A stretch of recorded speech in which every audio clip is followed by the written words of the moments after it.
Ahan mamaktada ngasigi Pukning Warol thorom midyang tabiri bising bu James Sagurjamna taramuk sari kono kurumjari ngasigi season azari ba number si 9077282001 hari ba number si screen da lejare loina video call gi damakta khoi gi thorom masida saru yabi ninglabadi 7007078008 screen da lejare number si da soidena makedomna call to biraga video calling da thorom masi saru yabi agani thorom masi gi sanabi matungina nungtigi fongliba pause singi headlines khara hanwa makta da khoina pokachari hariba sida miyamna saruga biu phongdok biu dongi Pukning da phawbira pawa khalon sing loinana hanwa makta da nungtigi fongliba pause singi headlines khara pijari lokachari sanale paktigi banna imphal gi mapham kaya da kontak lansi hanki paumi doctor amasung ana laying bapu bada athing bapi bagi wakatna ngarangi ban asipik than kare mamangda mukta tawki da mamongda ana laying gi toma singi da chatpe yabadu ngarangi di madu phawda khana chaina ba yawraga natraga phajada ba wahi wata hade hebagi magi Facebook da pena da bagi wafong kya marom phongdo no bathenaki 2029 da chatnaga da women's quota bill ngarang lok ngasi lok sabha da khanaragani ngarang wafam basi puthokre women's quota bill Rajya Sabha da September kungani to de khanagador masangoi wafam kya sulai commando gi phijon selaga lakpadagi phabani haiba warol ama home department gi mai kedigi sengdor warol masulai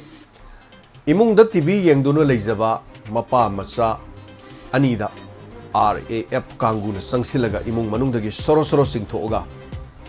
tathi tawoina phubiramle haiba wafam lagni kunngak pasing condition amata yaudana thadorkadabani haina amukona phongdorakti to khaiba lengak talibasi BJP gi MLA nara natraga Congress nara haina tilo tamana hangni santhong awang lekai da hangliba relief camp ki paudamda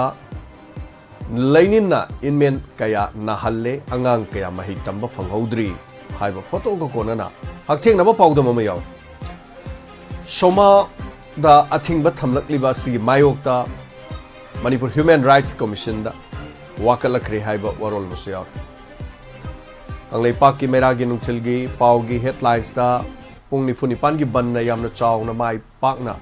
pangthokre mapong kya da ban thugaiba sing police na tiar gas ka pada miyo ama soke haiba warol yaw Manipur ki saktam ngak na bu honariba miyoi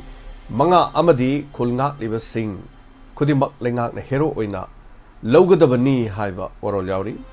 loinana makoigi matuna ma sokpa yaroi haibasi Manipur miyam gi lengdraba firep ni haina amukoro phongdokiba warol yawri Manipur gi ima sing lan asidi yawsilaka numit tarani da loisinge haibagi Home Minister gi nungi wahan thok kari no haina kokomina hanglagli loinana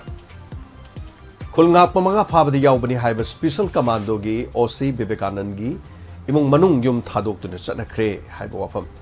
ban sagotba singna paumi da khut tharak pa yaning de haina amjugi maike de gi phongdor Somal Isrambu KKL na sai hum film kumba thingbugi mayok te Human Rights Commission da wakalakre hairi sarto thang kom gi mihat akan momong da kandem tawi haina fox na phongdokre amaromda sakhang da bamioi kharana sorada drug karbar taw bamioi ama phana ba hona ba irang thoki haiba warol si yawri daga nungthel gi phongba pauche pandam gi headlines su Pongni funi pan gi banam bahok sagi punsida kaiba pikre security force na tiar gas ka pada so pan yaukre haiba wapam yauri ban sagor pa sina paumi furakre kandem tokre masai pau si yauri aduga chamana ba pauda home minister na phongdor ki wapam ima sing tumba mache chaba mache khangna lambi lamjaw da leli ba se harau mathoi ka ba festival pangthok panate ko komino wapam se phongdoroli BJP na housing power irang asi loisina na kari karam makhongthang lokhot khrbage haina Congress na hanglak warol masu yauri loina na chinjak ta mipal tang da lamdam ama oina na ihau amagi mathong tare haina loksal na phongdok ki wafam yauri lanjeng narak laba mahiroi chamapan ga kunthra ga nipan da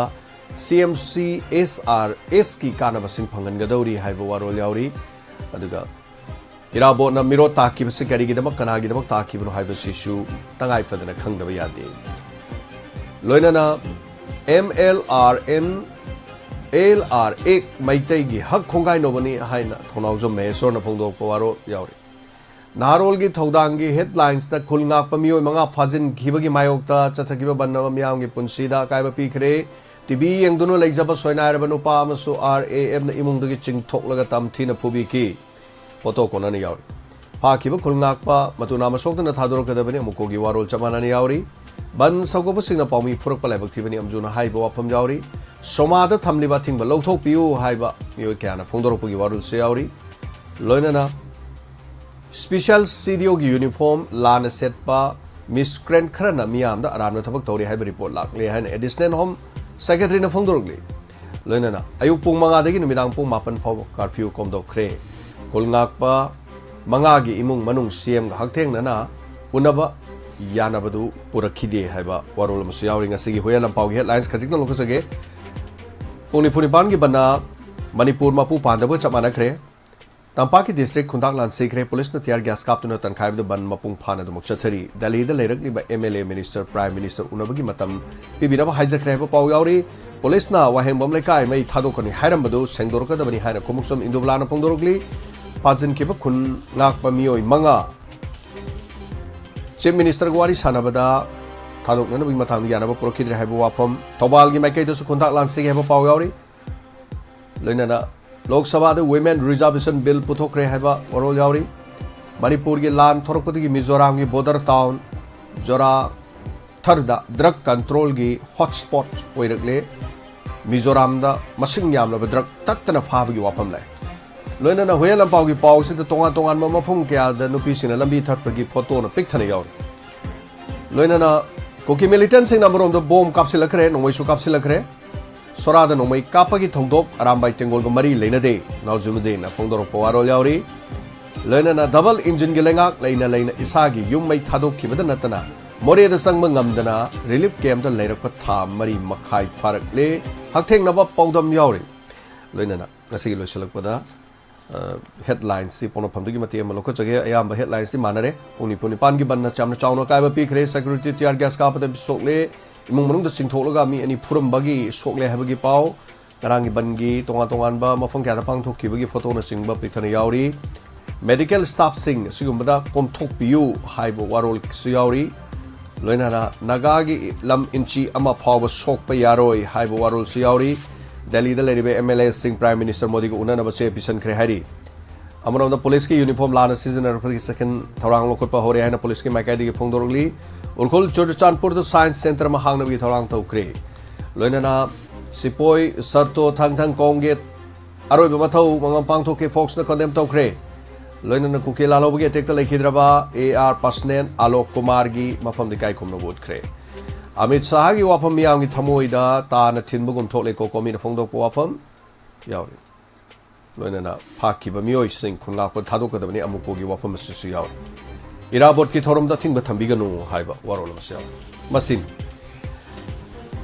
nungti gi phongli ba pause singi headlines khara gi Diamond TV da phangjaba haiba tare Manipur da phongli ba pause am yami adu pause ayam gi headlines adu mayam ba loina mani saurak pa ngasi gi pijari bes adu madong gi wakhal da thamoi da phawbi ro pa wakhalon sing phongdok pisi Haizaning bawa pam mana thorom si sandok pada ekoina lengak saiba natra kana ngum makanglo ba saiba na chingma phongdok piganu adom na suggestion to ba karima takai di suggestion de dum haibi yai aduga sok nana ba atam nana mingoi amada natraga haibasi masigi thabak to bidana ba nan long chang sigi thormasi han ma ko lo khachagi hello Hello sir ay ong siyang may bazade his nam Romilani sir taram lok chari sir yam kuide sir gi program je yaw phangidaba du ngasi di ban oibaga kitang ko mena sa to phone to jari ni sir adu ban si kamai to biri ge semai awang semai sir akhui di me mari dagi thokda hodi phawbal lep ti sa ai ki nong jin gi nong dang gi ahing lekwa dum lo in thok chai sa adu sa akhui na hena wai ha bagi wafam din na te ko hoi ngai gi pura kuki singi lam ji ga nang na bani na hena yam wa ba do oi ba khu je aduna ngak leitana irang je dum thok pa da akhui dim da tum dre ba hoi mayam siam na tapi ke sa lan ji bu kayang kuin ta gu bi ja hang de akhui yang wa re chumani Lano masidi piri ba chaitheng sidi yum thong khuding da mayam punomak ta pida ba mata leiramoi haibatai yum da sum pham leirasu business tauba mayam punomak sigi sen se roimak rotation chatpane hajar be raw noina aduna punomak se maroina khwadi yam sokli si sel thum jini haibatai aduga ani subada ngang singi mahi masing tamba ahum subada ana layeng bagi yam khudong sa da hospital chatpa layeng ba kaido ba sigum mayam ge habitare tapi ote kari kari habining ba lebiri aduga sa akogi sidai aina haijaning jina akogi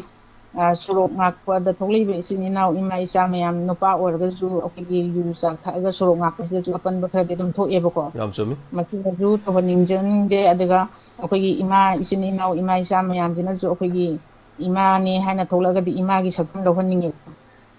adu mazu to honinge to bi habagi wafam dina ti marak ta dum yaw da nati yaw da nati ta ba nuai ta ba wa hei ba ta de kari kari adagi check to matam da ju ana bagini adagi airport chat bagini haraga dikhara ju yengi ba dum yai ko oi ngarang di airport chat pa bo yam thin thingang bi kare na yam thagana re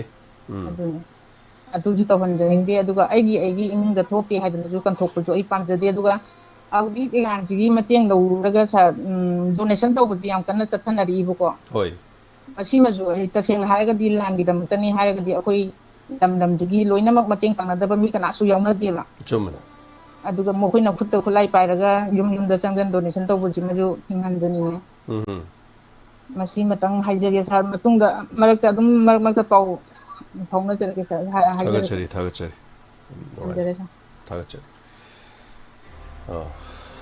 punamakse akhoi khara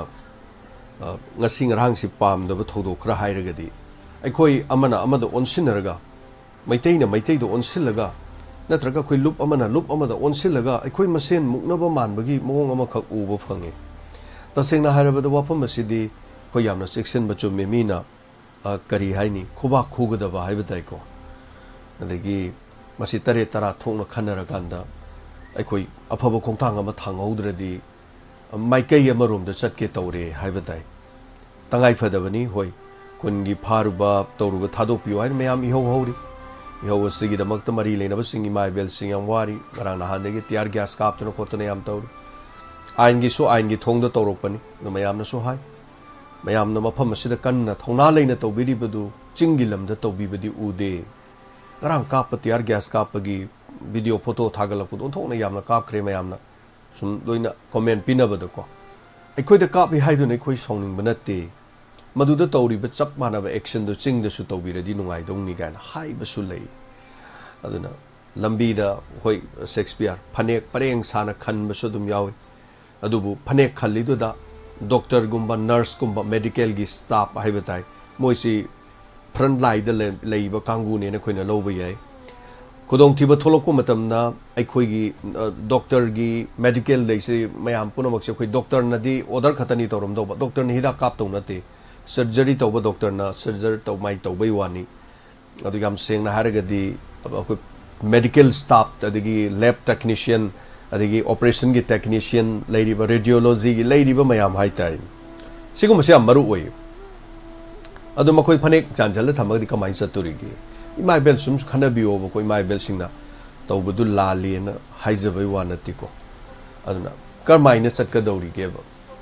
nurse oi bidu ko mai chatori ge do police oi ba maju police ki madi home gi ka da ba yaroi dc de thabak tawbu su ka da ba yaroi adu gum sing do haiba tarin hoi thinga di thinge noi lengak ta hairu cho adu da hairu cho khoina thinge yo asmadui thabak tu yam nungai te adi airport ta thabak chat pa haire ngasi natra di airport tu bu chat yadrabo noi hayeng hangsi chat jadrai no tu wakhal kitang mayam se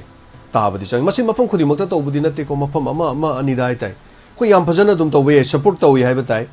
kana na bu support to roi do bu aduna bu mapung phaki bani hai batai du bu mapung phaki ba thodok ama sina ai koi khajik tang kadai wai du nom di nungai henda ba malai yam sana ngang jare mai ko lak ta bai ne du ko lak pir ga di yam nungai jani mayam su dum khongdok piyo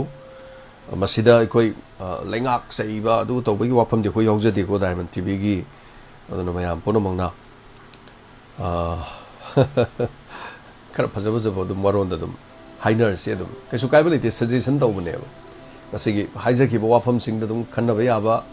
wafam sing yaur du mayam dum yang biu tv yang dono leijaba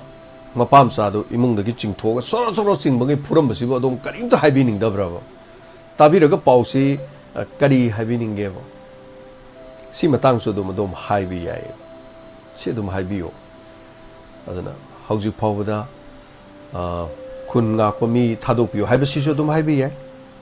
masigi mathang da haibi ya bo ma hairadi sarto kom haiba tare sarto kom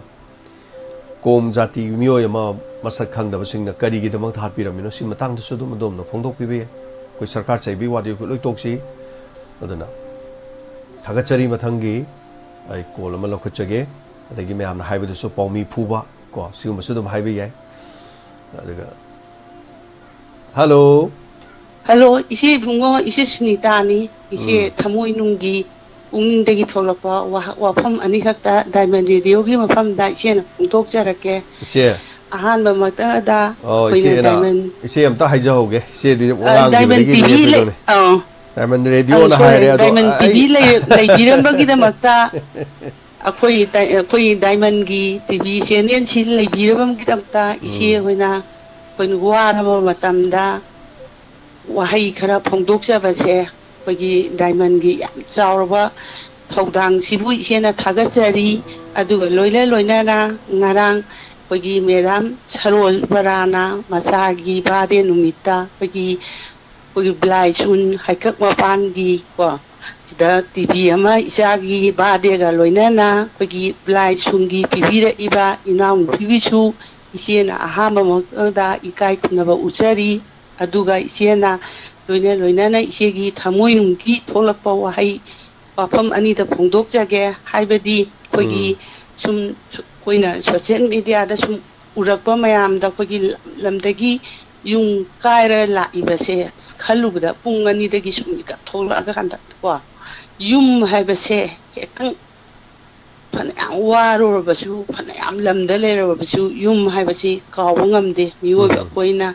yum punmakse thadooga moina kemda leibada loina habidi thawai singnabanina yum singje loina tangol won khare manipugi mi lising yankai humpugi masigi khalubada ahingje walang on saunaraga tumba yade isada thopodan khali masigi tamaktasu yam nungai jate aduga koina ahanba da ko koina low khongdara ko matamda labukta lairemba lairembi imagi damakta koina seng lei katana kunsi jahigi phause lairembi imai bema phoibi kogi mahai marong sumhan bi waina koina tukmatik lairembi su koina kaida hapaga koina hapsai ko asida kaisu khangau daraba kogi chaing jaba mayamna yumju thugai bire adagi kogi phau mayam su loina mai topire masi matamamadi makoise inchare ka bagi sajak chali base soidana isona dandi soina pirakani pirak pasu oisanu haina khali adagi moigi ngara sum isiana koi ISTV da sum lamdu dagi waroi singi koi oina amda lilikem hangbada sum moi angang singdun hai akoi gi sum koina moigi tina ba moigi thabak suminna ba haitare moina by Mastada, Sarasta, Kogisman, Lalama, my day, the lay, quote Lena Chumui, Kogi Chum, Kukiga, Queen Haron, Kogi, my day, Punda, Laitan, Raga, Laminavase, Sina Chum, Hyraquasimuna, you Tajaru di Haiba, Adegi, Chumain Toka, Lansi, Palm, Sing Deshu, Kara, Adum Layaba, Ancient Hygienic, you are Panasini, Mogi, Kogi. Mizoram kanodagi kogi more dagi somgi Myanmar dagi sanga iba kuki militia mayam se sanga pasi mogi lan pamjadaba kuki kogi thamoi sengjaraba hana dagi puruk tongna laiminaraba khara laiba singchina masigi lan se tawba yate akoidi yawre haibada kogi maitegi di organization yami ko organization amana lepakpada akoi yawroi khoroi noi tawra ibesi sagot loi khotla loi haibasi dum layeba organization moigi di ase haywa ngambagi sangsi leita jala haina isena ꯐꯣꯡꯗꯣꯛꯆꯔꯤ ꯑꯗꯨꯒ ꯂꯣꯏꯅꯅ ꯑꯩꯈꯣꯏꯒꯤ ꯍꯧꯖꯤꯛ ꯕꯟꯁꯦ ꯂꯣꯏꯅ ꯇꯧꯏꯀꯣ ꯑꯀꯟꯕꯁꯦ ꯕꯟꯒꯤ ꯁꯧꯒꯠꯂꯤꯕꯁꯤ ꯃꯩꯔꯥ ꯄꯥꯏꯕꯤ ꯄꯜꯂꯞ ꯑꯃꯗꯤ ꯀꯣꯀꯣꯃꯤ ꯑꯃꯨꯀꯣ ꯌꯥꯎꯏꯀꯣ ꯑꯇꯩꯗꯤ ꯁꯨꯝ social ꯃꯤꯗꯤꯌꯥꯗ ꯁꯨꯝ ꯎꯕꯗꯗꯤ ꯌꯥꯎꯕ ꯎꯗꯦꯕꯀꯣ ꯂꯨꯞꯇꯤ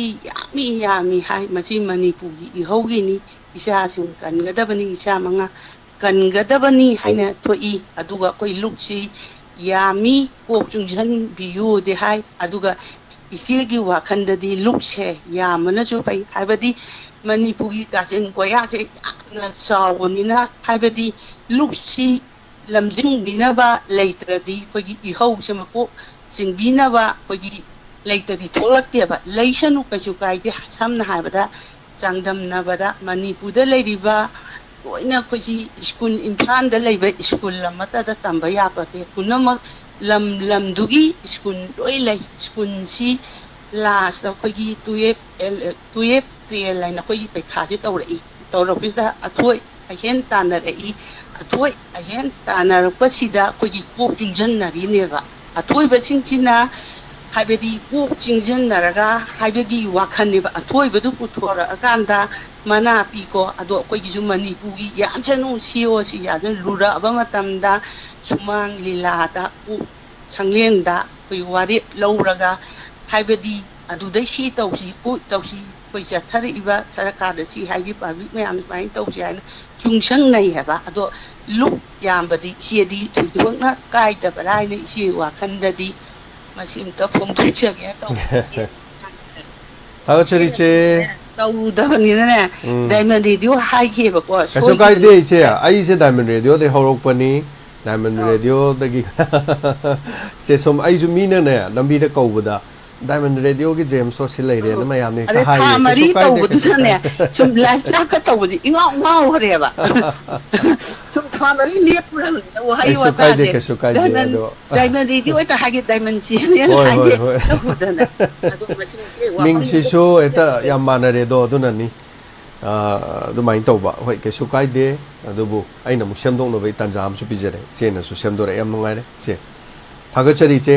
ꯃꯔꯛ ꯃꯔꯛꯇ ꯑꯗꯨꯝ ꯁꯔꯨꯛ ꯌꯥꯕꯤꯌꯨ ꯑꯗꯨꯝ ꯐꯣꯡꯗꯣꯛꯄꯤꯕꯀꯣ ꯊꯦꯡꯛ ꯌꯨ ꯑꯩꯈꯣꯏ ꯅꯣꯡꯁꯦ ꯌꯥꯝ ꯀꯟꯅ ꯆꯨꯔꯦ ꯑꯩꯈꯣꯏ ꯗꯥꯏꯃꯟ ꯂꯩꯕ ꯃꯐꯝꯁꯤꯗꯗꯤ ꯐꯖꯅ ꯆꯨꯔꯦ ꯍꯥꯏꯕ ꯇꯥꯔꯦ ꯀꯟꯅ ꯑꯗꯨꯝ ꯁꯥꯎꯟꯁꯦ ꯈꯔ ꯇꯥꯕꯤꯔꯝꯒꯅꯤ ꯑꯦꯅꯤꯋꯦ ꯁꯧꯕꯒꯨꯝꯕ ꯇꯥꯔꯒꯗꯤ ꯍꯜꯂꯣ ꯍꯜꯂꯣ ꯇꯥꯕꯤꯕ꯭ꯔꯥ ꯇꯥꯖꯩ ꯀꯔꯤ ꯑꯩꯈꯣꯏꯒꯤ ꯃꯤꯡ ꯀꯧꯕꯤꯕ ꯀꯔꯤ ꯂꯝꯗꯒꯤ ꯃꯌꯥꯝꯗꯣ ꯑꯝꯇ ꯈꯪꯍꯟꯕꯤꯁꯤ ꯑꯩ ꯃꯤꯡ ꯈꯨꯟꯗ꯭ꯔꯥꯛꯄꯝꯗꯒꯤ ꯋꯥꯡꯈꯩꯅꯝ ꯔꯣꯅꯦꯟꯗ꯭ꯔꯣ ꯇꯔꯥꯝ ꯅꯣꯛꯆꯔꯤ ꯑꯩꯈꯣꯏ ꯑꯣꯖꯥ ꯇꯥꯛꯄꯤꯌꯨ ꯌꯥꯝ ꯅꯨꯡꯉꯥꯏꯖꯔꯦ ꯗꯥꯏꯃꯟ ꯇꯤꯚꯤꯒ ꯑꯩ ꯉꯥꯛꯇꯪ ꯋꯥꯔꯤ ꯋꯥꯇꯥꯏ ꯁꯥꯕꯒꯤ ꯈꯨꯗꯣꯡꯆꯥꯕ ꯐꯪꯖꯔꯦ ꯑꯣꯖꯥꯁꯨ ꯑꯣꯖꯥꯒꯤ ꯀꯩꯅꯣꯁꯤ ꯁꯤꯒꯤ ꯌꯥꯝ ꯆꯠꯄꯒꯨꯝꯕ ꯀꯩꯅꯣ ꯑꯃ ꯇꯧꯔꯦ ꯃꯃꯤꯡꯁꯤ ꯁꯦꯡꯗꯕ ꯍꯥꯏꯇꯥꯔꯦ ꯍꯣꯏ ꯍꯧꯖꯤꯛꯁꯤ ꯇꯧꯕꯤꯕ꯭ꯔꯥ ꯈꯔ ꯆꯠꯄ ꯈꯣꯠꯄ ꯍꯧꯖꯤꯛꯁꯤ ꯈꯔ ꯆꯞꯄꯦ ꯃꯃꯤꯡꯁꯤ ꯑꯣꯀꯦ ꯈꯔ ꯑꯣꯀꯦ ꯁꯦꯡꯗꯦ ꯑꯣꯀே ꯃꯁꯤ ꯑꯣꯖꯥ ꯑꯗ ꯏꯟꯇꯔꯅꯦꯠꯅ ꯇꯧꯕꯅꯤ ꯏꯟꯇꯔꯅꯦꯠꯁꯤ ꯍꯣꯏ ꯑꯗꯨꯒ ꯍꯣꯏ ꯃꯇꯝꯒꯤ ꯃꯇꯨꯡ ꯏꯟꯅ ꯑꯩꯈꯣꯏ ꯏꯟꯇꯔꯅꯦꯠ ꯌꯥꯎꯗꯕꯤꯗ ꯑꯩꯈꯣꯏ ꯁꯤꯗꯒꯤꯅ ꯏꯝꯐꯥꯜ ꯐꯥꯎꯕꯒꯤ ꯇꯔꯥ ꯇꯤꯡꯉꯒ ꯍꯥꯏꯕ ꯇꯥꯔꯦꯀꯣ ꯍꯣꯏ ꯍꯣꯏ ꯇꯔꯥꯁꯤ ꯑꯩꯈꯣꯏ ꯊꯧꯕꯥꯜ ꯐꯥꯎꯗꯤ ꯂꯩꯔꯕꯅꯤ ꯌꯧꯔꯒ ꯑꯗꯣ ꯑꯋꯥꯠ ꯑꯄꯥꯁꯤ ꯈꯔ ꯍꯣꯏ ꯂꯩꯔꯒ ꯑꯩꯈꯣꯏ ꯌꯦꯡꯖꯒꯦ ꯑꯣꯖꯥ ꯃꯇꯝꯒꯤ ꯍꯣꯏ ꯃꯇꯨꯡ ꯏꯟꯅ ꯍꯥꯏꯕ ꯇꯥꯔꯦ ꯍꯥꯏꯕꯤꯌꯨ ꯑꯣꯖꯥ ꯑꯇꯩ ꯑꯇꯩ ꯀꯔꯤ ꯀꯔꯤ ꯑꯋꯥꯠ ꯑꯄꯥ ꯑꯁꯣꯏꯕ ꯀꯩ ꯍꯥꯏꯕꯤꯌꯨ ꯈꯤꯇꯪ ꯁꯨꯝ ꯃꯌꯥꯝꯒꯤ ꯎꯝ ꯀꯩꯅꯣꯗ ꯑꯩꯈꯣꯏꯒꯤ ꯁꯤꯌꯥꯔ ꯇꯧꯖꯕ ꯍꯥꯏꯇꯥꯔꯦ ꯎꯝ ꯍꯥꯏꯇꯥꯔꯦ ꯑꯍꯥꯟꯕꯗ ꯍꯥꯏꯖꯅꯤꯡꯕꯁꯤ ꯑꯩꯈꯣꯏꯒꯤ ꯁꯣꯔꯣꯛꯇ ꯏꯃꯥ ꯏꯕꯦꯜꯁꯤꯡꯅ ꯎꯝ ꯑꯩꯈꯣꯏꯒꯤ ꯄ꯭ꯔꯣꯇꯦꯁ ꯇꯧꯕꯁꯦ ꯑꯥꯎ ꯃꯁꯤ ꯇꯧꯅꯤꯡꯗꯅ ꯇꯧꯕ ꯅꯠꯇꯦ ꯍꯥꯏꯖꯕ ꯇꯥꯔꯦ ꯁꯤꯡꯁꯦ ꯑꯩꯈꯣꯏ ꯌꯨꯝꯗ ꯂꯩꯔꯒ ꯌꯥꯝꯅ ꯁꯥꯟꯇꯤ ꯑꯣꯏꯅ ꯃꯥꯒꯤ ꯌꯨꯝꯗ ꯄꯤꯁ ꯑꯣꯏꯅ ꯂꯩꯔꯒ ꯌꯥꯝ ꯅꯨꯡꯉꯥꯏꯅ ꯏꯃꯨꯡ ꯃꯅꯨꯡꯒꯤ ꯐꯦꯃꯤꯂꯤꯒꯤ ꯑꯋꯥꯠ ꯑꯄꯥ ꯀꯔꯤ ꯀꯔꯥ ꯑꯃꯁꯤ ꯃꯌꯥꯝꯁꯤ ꯂꯣꯏꯅ ꯑꯗꯨꯃꯥꯏꯅ ꯇꯧꯁꯤꯟꯕ ꯑꯣꯏꯅꯤꯅ ꯈꯟꯖꯩ ꯑꯩꯅ ꯈꯟꯖꯕꯗ ꯑꯗꯨ ꯇꯉꯥꯏꯐꯗꯅ ꯄ꯭ꯔꯣꯇꯦꯁ ꯇꯧꯔꯛꯄ ꯍꯥꯏꯕꯁꯤ ꯑꯩꯈꯣꯏꯒꯤ ꯇꯧꯗꯕ ꯌꯥꯗꯕ ꯇꯥꯟꯖꯥꯗ ꯃꯐꯝ ꯃꯇꯝꯅ ꯇꯧꯍꯜꯂꯛꯄ ꯑꯣꯏꯒꯅꯤꯅ ꯑꯩꯈꯣꯏꯅ ꯑꯗꯨꯒ ꯑꯩꯈꯣꯏꯒꯤ ꯉꯁꯥꯏꯒꯤ ꯑꯃꯤꯠ ꯁꯥꯍꯒꯤ ꯀꯔꯤꯒꯤ ꯑꯗꯒꯤ ꯑꯃꯒꯤ ꯁꯦꯟꯇ꯭ꯔꯦꯜꯒꯤ ꯀꯩꯅꯣꯒꯤ ꯍꯥꯏꯕꯤꯕꯁꯤꯗ ꯑꯩꯈꯣꯏꯒꯤ ꯁꯤ ꯏꯃꯥ ꯏꯕꯦꯜꯒꯤ ꯐꯥꯖꯤꯟꯕꯤꯌꯨ ꯑꯩꯈꯣꯏ ꯀꯟꯇ꯭ꯔꯣꯜ ꯇꯧꯖꯒꯦ ꯍꯥꯏꯕꯁꯤꯗꯤ ꯑꯩꯈꯣꯏꯅ ꯇꯥꯕꯗ ꯌꯥꯝꯅ ꯄꯥꯕ꯭ꯂꯤꯛ ꯑꯃ ꯑꯣꯏꯅ ꯍꯥꯏꯗꯣꯛꯆꯗꯕ ꯁꯔꯀꯥꯔꯅ ꯃꯣꯏꯅ ꯇꯥꯕꯗ ꯌꯥꯝ ꯋꯥꯕ ꯍꯥꯏꯕ ꯇꯥꯔꯦ ꯌꯥꯝꯅ ꯌꯥꯝ ꯅꯨꯡꯉꯥꯏꯖꯗꯕ ꯁꯔꯀꯥꯔ ꯆꯩꯕꯒꯤ ꯋꯥꯐꯝꯗꯤ ꯅꯠꯇꯦꯕ ꯁꯔꯀꯥꯔ ꯆꯩꯕꯒꯤ ꯋꯥꯐꯝꯁꯤꯃꯗꯤ ꯑꯩꯈꯣꯏ ꯍꯣꯏ ꯂꯩꯉꯥꯛ ꯁꯔꯀꯥꯔꯒꯤ ꯋꯥꯐꯝꯁꯤꯃꯗꯤ ꯑꯩꯈꯣꯏ ꯀꯤꯖꯔꯦ ꯑꯗꯒꯤ ꯍꯥꯏꯖꯔꯔꯣꯏ ꯍꯥꯏꯕ ꯇꯥꯔꯦ ꯃꯣꯏꯅ ꯉꯝꯗꯕꯁꯤꯗꯤ ꯃꯁꯤ ꯃꯣꯏꯅ ꯌꯥꯗꯦ ꯍꯥꯏꯔꯒꯅ ꯀꯔꯤꯝꯇ ꯍꯥꯏꯕ ꯌꯥꯗꯦ ꯍꯥꯏꯔꯕꯅꯤꯅ ꯑꯗꯨꯒ ꯃꯁꯤꯅꯤ ꯑꯗꯨꯒ ꯏꯃꯥ ꯏꯕꯦꯜꯁꯤꯡꯁꯤꯅ ꯑꯩꯈꯣꯏꯅ ꯌꯥꯝꯅ ꯑꯩꯈꯣꯏ ꯁꯦꯟꯇꯤꯃꯦꯟꯇ ꯐꯥꯎꯕꯗꯤ ꯏꯃꯥ ꯏꯕꯦꯜꯁꯤꯡꯁꯤ ꯑꯩꯈꯣꯏꯒꯤ ꯌꯥꯝꯅ ꯏꯍꯧ ꯄꯥꯝꯕ ꯌꯥꯝꯅ ꯏꯔꯥꯡ ꯄꯥꯝꯕ ꯏꯍꯧ ꯄꯥꯝꯕ ꯁꯥꯒꯠꯄ ꯃꯤꯗꯧꯅ ꯎꯍꯟꯕꯗꯧꯅ ꯇꯧꯕꯁꯤ ꯈꯤꯇꯪ ꯅꯨꯡꯉꯥꯏꯖꯗꯕ ꯍꯥꯏꯇꯥꯔꯦ ꯃꯁꯤ ꯇꯉꯥꯏꯐꯗꯅ ꯊꯣꯛꯇ ꯌꯥꯗꯗꯅ ꯊꯣꯛꯄꯅꯤ ꯑꯩꯈꯣꯏ ꯊꯣꯛꯅꯤꯡꯗꯅ ꯊꯣꯛꯄ ꯅꯠꯇꯦ ꯍꯥꯏꯕꯁꯤꯃ ꯑꯩ ꯁꯦꯡꯅ ꯊꯝꯖꯅꯤꯡꯉꯤ ꯑꯗꯒꯤ ꯑꯩꯈꯣꯏ ꯈꯨꯟ ꯉꯥꯛꯄꯒꯤ ꯃꯇꯥꯡꯗ ꯑꯃ ꯑꯩꯈꯣꯏꯒꯤ ꯍꯥꯏꯖꯒꯦ ꯁꯤ ꯑꯅꯤꯁꯨꯕ ꯂꯧꯖꯔꯣꯏꯒ ꯑꯅꯤꯁꯨꯕꯗꯅꯦ ꯊꯝꯖꯅꯤꯡꯉꯤ ꯈꯨꯟ ꯉꯥꯛꯄ ꯍꯥꯏꯅ ꯇꯧꯔꯤꯁꯤ ꯑꯩꯈꯣꯏ ꯇꯣꯂꯣꯞ ꯆꯥꯕ ꯅꯠꯇꯦ ꯑꯩꯈꯣꯏ ꯐꯦꯁꯤꯂꯤꯇꯤ ꯒꯣꯔꯃꯦꯟꯗꯤ ꯀꯔꯤꯝꯇ ꯐꯪꯕ ꯅꯠꯇꯦ ꯑꯩꯈꯣꯏ ꯒꯣꯔꯃꯦꯟꯅ ꯑꯩꯈꯣꯏꯒꯤ ꯃꯊꯧꯁꯤ ꯀꯔꯤꯝꯇ ꯐꯪꯁꯟꯁꯦ ꯂꯩꯉꯥꯛꯅ ꯀꯔꯤꯝꯇ ꯐꯪꯁꯟꯁꯦ ꯇꯧꯕꯤꯔꯛꯇꯕꯅ ꯑꯩꯈꯣꯏꯒꯤ ꯑꯩꯈꯣꯏ ꯏꯁꯥꯁꯤ ꯉꯥꯛꯄ ꯅꯠꯇ꯭ꯔꯒ ꯄ꯭ꯔꯖꯥ ꯃꯥꯒꯤ ꯒꯣꯔꯃꯦꯟꯒꯤ ꯄ꯭ꯔꯖꯥꯁꯤ ꯉꯥꯛꯄ ꯉꯝꯕꯤꯗꯕꯗꯒꯤ ꯑꯩꯈꯣꯏꯅ ꯄ꯭ꯔꯖꯥ ꯏꯁꯥꯅ ꯏꯁꯥꯕꯨ ꯉꯥꯛꯆꯩ ꯁꯦꯜꯐ ꯗꯤꯐꯦꯟꯁ ꯇꯧꯖꯩꯅ ꯊꯣꯛꯆꯔꯛꯄꯅꯦ ꯍꯥꯏꯕ ꯇꯥꯔꯦ ꯑꯣꯖꯥ ꯁꯤꯗ ꯑꯃꯨꯛ ꯐꯥꯖꯤꯟ ꯄꯣꯠꯆꯤꯟꯕ ꯍꯥꯏꯕꯁꯤꯅ ꯑꯩꯈꯣꯏ ꯃꯥꯒꯤ ꯇꯣꯉꯥꯟ ꯇꯣꯉꯥꯟꯕ ꯑꯃ ꯍꯦꯟꯅ ꯁꯣꯏꯕꯒꯨꯝꯕ ꯂꯩꯕ ꯈꯣꯠꯄ ꯑꯗꯨꯗꯤ ꯇꯣꯉꯥꯟꯕ ꯑꯃ ꯑꯣꯏꯔꯒꯁꯨ ꯑꯗꯨꯒ ꯑꯩꯈꯣꯏꯒꯤ ꯑꯩꯈꯣꯏꯅ ꯈꯨꯟ ꯉꯥꯛꯄ ꯍꯥꯏꯅ ꯑꯩꯈꯣই ꯁꯤꯕ ꯑꯣꯔ ꯗꯨ ꯑꯣꯔ ꯗꯥꯏ ꯁꯤꯕ ꯑꯣꯔ ꯆꯪꯕꯁꯤꯗ ꯑꯩꯈꯣꯏ ꯏꯁꯥ ꯉꯥꯛꯅꯕ ꯊꯣꯛꯆꯔꯛꯄꯅꯦꯕ ꯑꯗꯨꯗ ꯃꯁꯤꯗ ꯂꯥꯟꯅ ꯎꯈꯤꯕꯒꯤ ꯃꯤꯠꯌꯦꯡ ꯑꯃ ꯎꯕꯁꯦ ꯃꯁꯤ ꯃꯇꯝ ꯈꯤꯇꯪ ꯑꯩ ꯍꯤꯡꯗ ꯈꯤꯇꯪ ꯅꯨꯡꯉꯥꯏꯖꯗꯕ ꯍꯥꯏꯕ ꯇꯥꯔꯦ ꯑꯣꯖꯥ ꯃꯁꯤ ꯄꯣꯏꯟ ꯑꯅꯤꯁꯤꯗꯤ ꯁꯤ ꯑꯅꯤꯁꯤꯗꯪꯅꯤ ꯑꯩꯅ ꯑꯩꯈꯣই ꯄꯥꯕ꯭ꯂꯤꯛꯇ ꯑꯩꯈꯣꯏꯒꯤ ꯗꯥꯏꯃꯟ ꯇꯤꯚꯤꯒꯤ ꯑꯣꯖꯥꯒꯤ ꯊꯣꯡꯗꯒꯤ ꯈꯨꯠꯊꯥꯡꯗ ꯍꯥꯏꯖꯕ ꯇꯥꯔꯦ ꯁꯤꯗ ꯄꯥꯕ꯭ꯂꯤꯛꯇ ꯑꯩꯒꯤ ꯑꯅꯤꯡꯕ ꯑꯄꯥꯝꯕ ꯅꯠꯇ꯭ꯔꯒꯅ ꯑꯩꯈꯣꯏꯒꯤ ꯑꯩꯈꯣꯏꯒꯤ ꯂꯩꯖꯔꯤꯕ ꯋꯥꯈꯜꯂꯣꯟꯒꯤ ꯁꯤꯌꯥꯔ ꯇꯧꯖꯕ ꯍꯥꯏꯕ ꯇꯥꯔꯦ ꯃꯁꯤꯒꯤ ꯋꯥꯈꯜꯂꯣꯟꯁꯤꯅꯤ ꯂꯣꯏꯁꯤꯟꯖꯒꯦ ꯑꯣꯖꯥ ꯌꯥꯝꯅ ꯁꯥꯡꯅꯁꯨ ꯂꯧꯖꯔꯣꯏꯒꯦ ꯑꯣꯖꯥ ꯊꯦꯡꯛ ꯌꯨ ꯑꯣꯖꯥ ꯊꯥꯒꯠꯆꯔꯤ ꯌꯥꯝ ꯅꯨꯡꯉꯥꯏꯖꯩ ꯑꯣꯖꯥ ꯀꯣ ꯑꯣꯖꯥꯅ ꯍꯥꯏꯕꯤꯕꯗꯣ ꯂꯩꯉꯥꯛꯀꯤ ꯃꯥꯏꯀꯩꯗꯒꯤꯁꯨ ꯐꯣꯡꯗꯣꯛꯄ ꯂꯩꯈ꯭ꯔꯦ ꯍꯧꯖꯤꯛꯁꯦ ꯍꯣꯝ ꯗꯤꯄꯥꯔꯠꯃꯦꯟꯇꯒꯤ ꯍꯣꯏ ꯃꯇꯝ ꯈꯔ ꯀꯨꯏꯅ ꯀꯩꯅꯣ ꯇꯧꯕ ꯂꯩꯔꯒꯁꯨ ꯍꯧꯖꯤꯛꯇꯤ ꯃꯗꯨ ꯄꯨꯂꯤꯁ ꯗꯤꯄꯥꯔꯠꯃꯦꯟꯅ ꯃꯗꯨꯗ ꯆꯪꯁꯤꯜꯂꯀꯥꯟꯗ ꯑꯩꯈꯣꯏ ꯊꯧꯗꯥꯡ ꯌꯥꯔꯒꯦ ꯀꯥꯏꯅ ꯍꯥꯏꯔꯛꯄꯒꯤ ꯋꯥꯐꯝ ꯑꯃꯁꯨ ꯂꯩ ꯑꯃꯕꯨ ꯑꯣꯏꯔꯦꯀꯣ ꯌꯦꯡꯃꯤꯟꯅꯁꯤ ꯑꯆꯨꯝꯕꯅꯤ ꯐꯖꯅꯕꯨ ꯊꯕꯛ ꯑꯗꯨꯝ ꯇꯧꯔꯛꯑꯗꯤ ꯃꯌꯥꯝ ꯄꯨꯝꯅꯃꯛ ꯀꯔꯤꯕꯨ ꯀꯩꯅꯣ ꯇꯧꯔꯨꯅꯤ ꯑꯗꯨ ꯃꯌꯥꯝꯅ ꯇꯧꯔꯛꯇꯕꯒꯤ ꯃꯑꯣꯡ ꯑꯃ ꯂꯩꯕꯗꯣ ꯑꯩꯈꯣꯏ ꯈꯨꯟ ꯉꯥꯛꯆꯔꯒꯦꯅ ꯉꯁꯤ ꯐꯥꯎꯕꯁꯦ ꯑꯗꯨꯝ ꯉꯥꯛꯏꯁꯤ ꯉꯥꯛꯑꯝꯗ ꯇꯥꯔꯗꯤ ꯑꯗꯨꯝ ꯁꯤꯁꯨ ꯑꯗꯨꯝ ꯕꯦꯔꯥꯗꯤ ꯂꯩꯗꯧ ꯃꯥꯜꯂꯤ ꯃꯌꯥꯝꯒꯤ ꯃꯣꯠꯇ ꯀꯔꯤ ꯂꯩ ꯑꯃ ꯑꯣꯏꯔꯦ ꯍꯣꯏ ꯂꯩꯉꯥꯛ ꯆꯩꯕ ꯅꯠꯇꯦ ꯀꯩꯁꯨ ꯀꯥꯏꯕ ꯂꯩꯇꯦ ꯋꯥꯐꯝ ꯑꯁꯤꯒꯤꯗꯃꯛ ꯊꯥꯒꯠꯆꯔꯤ ꯊꯦꯡꯛ ꯌꯨ ꯁꯣ ꯃꯆ ꯑꯣꯖꯥ ꯑꯗꯨꯒ ꯅꯦꯠꯁꯤꯁꯨ ꯌꯥꯝ ꯀꯟꯅ ꯆꯞꯈꯠꯂꯛꯄ ꯃꯇꯥꯡ ꯍꯥꯏꯕ ꯇꯥꯔꯦꯅꯦ ꯊꯧꯔꯝꯁꯤ ꯇꯧꯔꯤꯉꯩꯗ ꯃꯔꯛꯁꯤꯗ hello Hello, James. hello first of all many happy returns of the day Otis Samuel and Das Otis Samuel Das. Say thank you. Samuel Nas Shamba. yeah Ako'y punat puglay kasi di okay ubro. uye mayam suloy uye oh O tapi may nga si kahit tala sulit tap sana okay 10 years old. Then tabi di ba mong yung binaba mayam kurumjali isa no pa kahit tala surak pa sida mayam na Mongol bibi na ba na kay haydi na Mongol ay subor ay kesu suni kai maro nga ni hay. hoi Haydi yan na haydi ngawsanadaba ngoksanadaba kahit tala ngawsanadaba kasayang nagpupukot do di pa yaw ka na bukhaludre ngawsanadaba ing tapa ni sa tabi daba adu khatani ay nakhanjari ba adu da di na sa thagat pirapa okay no du utare video du su utare adu video du su utare adu subscribe to my YouTube as moksha na isa no pa tanli he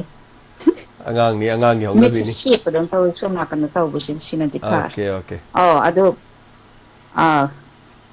ꯚꯤꯗꯤꯑꯣꯗ ꯑꯩꯁꯨ ꯎꯖꯔꯦ ꯖꯦꯁꯨ ꯎꯔꯦ ꯏꯆꯥꯅꯨꯄꯥꯁꯨ ꯎꯔꯦ ꯖꯦꯝꯁꯅ ꯌꯥꯝ ꯐꯖꯅ ꯇꯧꯕꯤꯔꯦ ꯑꯩ ꯍꯥꯏꯅꯤꯡꯉꯥꯏ ꯂꯩꯇꯅ ꯖꯦꯝꯁꯄꯨꯁꯨ ꯊꯥꯒꯠꯆꯔꯤ ꯌꯥꯝ ꯄꯦꯜꯂꯦ ꯑꯗꯨ ꯎꯖꯕꯗ Okay. ꯊꯥꯏꯅꯒꯤ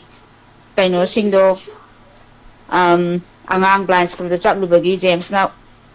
ꯑꯃꯨꯛ ꯍꯟꯅ ꯅꯧꯍꯧꯅꯅ ꯑꯃꯨꯛ ꯅꯤꯡꯁꯤꯡꯍꯜꯂꯦ ꯑꯃꯨꯛ ꯌꯥꯝ ꯅꯨꯡꯁꯤ ꯎꯕꯗ ꯀꯞꯄꯨꯗꯤ Hoi. ꯀꯞꯅꯤꯡꯉꯤ ꯃꯤꯠꯇꯒꯤ ꯄꯤ ꯇꯥꯒꯦ ꯇꯧꯋꯦ Hoi ꯌꯦꯡꯕꯗ hoi. ꯌꯥꯝ ꯅꯨꯡꯁꯤꯕꯅꯦ ꯑꯉꯥꯡꯁꯤꯡꯗꯨꯅ ꯖꯦꯝꯁ ꯂꯥꯛꯄꯗ ꯍꯔꯥꯎꯖꯕ ꯆꯦꯟꯖꯕ ꯑꯗꯨ Hoi. ꯎꯈꯤꯕꯗꯒꯤꯅꯦꯕ ꯑꯩ ꯋꯥꯈꯜꯗ ꯈꯟꯖꯈꯤꯕꯗꯣ ꯑꯩꯁꯨ ꯁꯨꯝꯇꯪ ꯇꯧꯕꯤꯅꯤꯡꯉꯦꯅ ꯑꯗꯨꯕꯨ ꯉꯁꯤ ꯏꯆꯥꯒꯤ ꯆꯍꯤ 10 ꯁꯨꯕ ꯕꯥꯔꯗꯦ ꯅꯨꯃꯤꯠꯁꯤꯗ ꯇꯧꯕ ꯉꯝꯖꯔꯦ ꯉꯁꯤꯁꯦ ꯑꯗꯨ ꯍꯥꯏꯕꯗꯤ ꯖꯦꯝꯁꯀꯤ ꯃꯄꯥꯅ ꯑꯩꯁꯨ ꯀꯩ ꯀꯩꯅꯣ ꯈꯔ ꯑꯗꯨꯝ ꯃꯌꯥꯝ ꯃꯇꯦꯡ ꯄꯥꯡꯕ ꯉꯝꯖꯔꯦ ꯖꯦꯝꯁ ꯈꯟꯖꯔꯨꯕꯗꯒꯤ Thank you, madam. Namnungai. ꯈꯟꯖꯔꯨꯕꯗꯒꯤ ꯑꯩꯅ ꯇꯧꯅꯤꯡꯕ ꯈꯔ ꯇꯧꯕ ꯉꯝꯖꯔꯦ ꯑꯗꯨꯒꯤꯗꯃꯛꯇꯁꯨ ꯍꯟꯅ ꯊꯥꯒꯠꯆꯔꯤ ꯑꯗꯨꯒ ꯑꯃꯅ ꯌꯦꯁ ꯑꯣꯔ ꯅꯣ ꯇꯧꯕꯗꯣ ꯖꯦꯝꯁꯀꯤ ꯁ꯭ꯃꯣꯜ ꯔꯤꯜ ꯇꯧꯔꯒ ꯀꯩꯅꯣꯗ ꯍꯥꯞꯄꯗꯣ ꯑꯗꯨꯁꯨ ꯌꯥꯝ ꯐꯖꯩꯌꯦ Hoi. ꯑꯗꯨꯗ ꯅꯍꯥꯟ ꯑꯃꯁꯨ ꯑꯩꯒꯤ ꯏꯃꯥꯟꯅꯕꯤꯅꯒ ꯑꯣꯏꯅ ꯑꯩꯉꯣꯟꯗꯒ ꯊꯥꯖꯤꯜꯂꯛꯏ ꯄꯣꯠꯅꯦ ꯑꯗꯣ ꯑꯩꯅ ꯍꯥꯏꯌꯦ ꯑꯁ ꯑꯩ ꯍꯥꯟꯅ ꯎꯔꯦ ꯌꯥꯝ ꯐꯖꯕꯅꯦꯅ ꯍꯥꯏꯌꯦꯕ ꯑꯗꯨꯒ ꯑꯗꯩꯗ ꯅꯍꯥꯟꯁꯦ ꯌꯥꯝ ꯐꯖꯕ ꯋꯥꯔꯗ ꯑꯃ ꯌꯥꯎꯔꯤꯌꯦ ꯀꯩꯅꯣ ꯑꯗꯒꯤ ꯀꯔꯤ ꯍꯥꯏꯕ ꯂꯥꯏꯔꯕꯁꯤꯡ ꯏꯅꯥꯛ ꯈꯨꯟꯕꯁꯤꯡꯅ ꯖꯤꯝꯗ ꯆꯠꯂꯒ ꯁꯥꯏꯀꯜ ꯊꯧꯕ ꯆꯠꯂꯤ Hoi. ꯂꯥꯏꯔꯕꯁꯤꯡꯗꯤ ꯆꯨꯝꯅꯒꯤ ꯁꯥꯏꯀꯜꯗꯣ ꯊꯧꯔꯒ ꯑꯗꯨꯝ ꯆꯠꯂꯤ ꯑꯗꯨꯁꯨ ꯑꯗꯨꯝ ꯆꯞ ꯃꯥꯟꯅꯩ ꯀꯥꯏꯅ ꯍꯥꯏꯕꯗꯣ ꯌꯥꯝ ꯐꯖꯩ ꯑꯗꯒꯤ Hoi. ꯑꯇꯣꯞꯄ ꯑꯃꯅ ꯑꯗꯨꯒ ꯃꯥꯟꯅꯗꯕꯗ Fazaraba. ꯂꯩꯈꯤꯗꯕꯁꯤꯡꯒꯤꯅ Oh, candle yes. ꯊꯥꯜꯂꯒ ꯑꯩꯈꯣꯏꯅ Yes. ꯏꯀꯥꯏ ꯈꯨꯝꯅꯩ ꯑꯗꯨꯒ ꯕꯥꯔꯗꯦ ꯇꯧꯕꯁꯤꯒꯤꯅ ꯀꯦꯟꯗꯜ ꯊꯥꯜꯂꯒ Muthali. ꯃꯌꯥꯝꯅ ꯏꯟꯖꯣꯏ ꯇꯧꯋꯤꯒ ꯍꯥꯏꯕꯗꯨ ꯌꯥꯝ ꯐꯖꯩꯌꯦ ꯑꯗꯨꯒꯗꯣ ꯋꯥꯔꯗꯇꯣ ꯑꯗꯨꯃꯗꯤ ꯅꯤꯡꯁꯤꯡꯉꯦ ꯑꯩꯁꯨ ꯑꯗꯣ ꯑꯩ ꯍꯁꯕꯦꯟꯁꯦ ꯅꯣꯡꯇ ꯖꯤꯝ ꯆꯠꯇꯦ ꯃꯥ ꯆꯍꯤ 50 ꯁꯨꯗꯣꯏꯅꯦ ꯅꯕꯦꯝꯕꯔꯗ ꯑꯗꯨꯗ ꯀꯩꯁꯨ ꯌꯥꯝ ꯍꯟꯅꯗꯦ ꯑꯩꯅ ꯖꯅꯋꯥꯔꯤꯗ ꯁꯨꯗꯣꯏꯅꯦ Okay. ꯑꯗꯣ ꯃꯥꯁꯦ ꯃꯣꯏ ꯁꯤꯗꯩꯁꯤꯗ ꯀꯥꯔ ꯊꯧꯋꯦ ꯍꯥꯏ ꯋꯥꯅꯤ ꯃꯣꯏꯗꯤ ꯁꯥꯏꯀꯜꯁꯨ ꯌꯥꯝ ꯊꯧꯋꯦꯕ ꯁꯤꯗꯩꯁꯤꯗ ꯅꯣꯡ ꯐꯥꯗꯣꯛ ꯋꯦꯗꯔ ꯐꯕ ꯃꯇꯝꯗ ꯃꯥꯅ ꯊꯕꯛ ꯇꯧꯔꯤ ꯃꯐꯝꯗ ꯄꯨꯡ ꯑꯃ ꯆꯪꯉꯦꯕ ꯁꯥꯏꯀꯜ ꯊꯧꯕꯗ ꯁꯥꯏꯀꯜ ꯑꯌꯨꯛꯀꯤ 7ꯗꯒꯤ ꯊꯧꯔ ꯆꯠꯈꯤꯕꯗꯨꯅ ꯑꯥꯗ 10ꯗꯩ ꯊꯕꯛ ꯍꯧꯔꯦꯛ ꯊꯧꯔꯦ ꯑꯗꯨꯒ ꯈꯣꯡꯅ ꯈꯔ ꯏꯆꯥꯅꯨꯄꯥ ꯂꯧꯊꯣꯛ ꯂꯧꯁꯤꯟ ꯆꯠꯂꯦ ꯑꯗꯣ ꯁꯤꯅ ꯀꯣꯟꯅꯗꯕꯅꯤꯅ ꯅꯣꯡ ꯐꯥꯗꯣꯛ ꯑꯩꯁꯦ ꯖꯤꯝꯗ ꯆꯠꯂꯦꯕ ꯅꯣꯡ ꯐꯥꯗꯣꯛ ꯇꯣꯏꯅ ꯆꯠꯄꯗꯤ ꯉꯝꯗꯦ ꯅꯣꯡ ꯐꯥꯗꯣꯛ ꯑꯗꯨꯃꯥꯏꯅ ꯆꯠꯂꯦ ꯑꯗꯨꯅꯦ ꯁꯥꯏꯀꯜ ꯊꯧꯕꯒꯤ ꯀꯥꯟꯅꯕ ꯍꯥꯏꯁꯦ ꯑꯩ ꯍꯁꯕꯦꯟ ꯖꯤꯝ ꯆꯠꯄꯩ ꯗꯔꯀꯥꯔ ꯑꯣꯏꯗꯦ ꯃꯁꯥꯁꯨ ꯀꯔꯤꯝ ꯁꯣꯛꯇꯦ ꯑꯩꯅꯕꯨ ꯍꯦꯟꯅ ꯁꯣꯛꯑꯦ Madam, ꯑꯗꯨꯅꯤ mayamnasu ꯑꯗꯨ wish yam ꯑꯩꯅ tawbiri. Mayamna streamers sing live ta leiriba haitare live chat ta leiriba singna wish yam pibiri haitare otiski. ꯑꯗꯨꯅꯦ ꯊꯦꯡꯛ ꯌꯨ ꯑꯦꯚ꯭ꯔꯤꯋꯥꯟ ꯏꯆꯦ ꯁꯨꯅꯤꯇꯥꯅꯁꯨ ꯍꯧꯖꯤꯛ ꯃꯦꯟꯁꯟ ꯍꯥꯏꯈꯤꯕ ꯇꯥꯖꯔꯦ ꯏꯆꯦ ꯁꯨꯅꯤꯇꯥꯕꯨꯁꯨ ꯍꯟꯅ ꯊꯥꯒꯠꯆꯔꯤ ꯁꯣꯔꯣꯕꯂꯥꯅ ꯑꯗꯨꯒ ꯑꯩꯅ ꯍꯣꯏ ꯕ꯭ꯂꯥꯏꯟ ꯁ꯭ꯀꯨꯜꯒꯤ ꯑꯉꯥꯡꯁꯤꯡꯗꯣ ꯑꯩꯅ ꯈ꯭ꯋꯥꯏꯗꯒꯤ ꯅꯨꯡꯉꯥꯏꯈꯤꯗꯕ ꯃꯇꯝ ꯍꯥꯏꯕꯗꯤ ꯇꯥꯈꯤꯕꯁꯤꯗ ꯏꯟꯁꯄꯦꯛꯇꯔ ꯇꯌꯥꯏ ꯇꯥꯕ ꯐꯪꯗ꯭ꯔꯦ ꯍꯥꯏꯅ ꯍꯥꯏꯈꯤꯕ ꯋꯥꯍꯩꯗꯨꯗꯒꯤ ꯑꯩꯉꯣꯟꯗ ꯁꯣꯛꯈꯤꯕꯅꯦꯕ ꯑꯩꯉꯣꯟꯗ ꯁꯣꯛꯈꯤꯕ ꯑꯩꯅ ꯇꯧꯅꯤꯡꯕ ꯄꯣꯛꯈꯤꯕꯅꯦꯕ ꯑꯗꯣ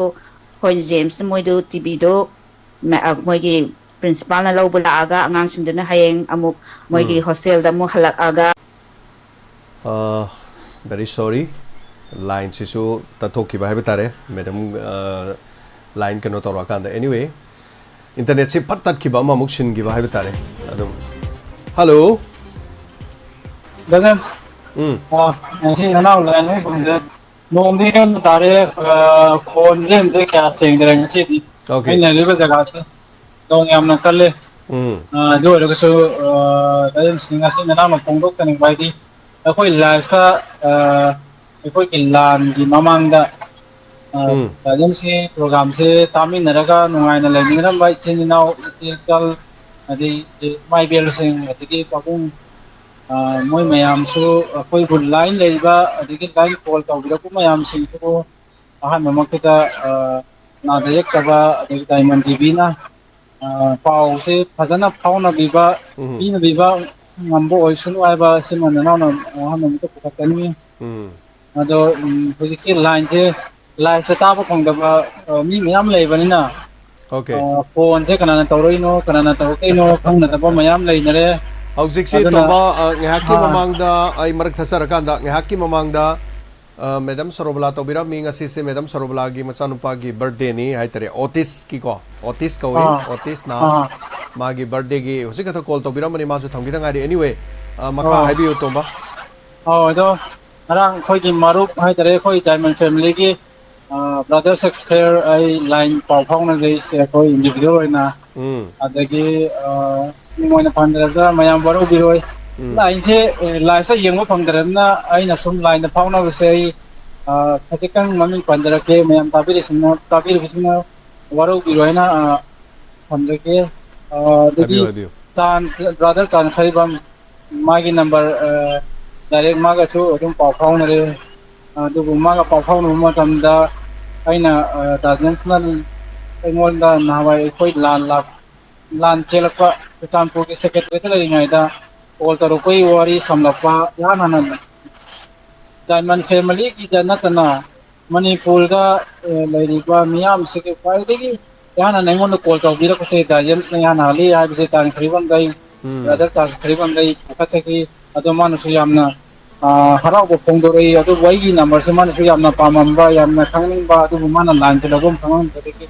ꯅꯣꯡꯃ ꯄꯥꯎ ꯐꯥꯎꯅꯕꯗ ꯃꯥꯁꯨ ꯌꯥꯝꯅ ꯊꯃꯣꯏ ꯁꯣꯛꯅ ꯄꯥꯎꯗꯝ ꯂꯩ ꯑꯩꯈꯣꯏꯕꯨ ꯄꯟꯗꯅ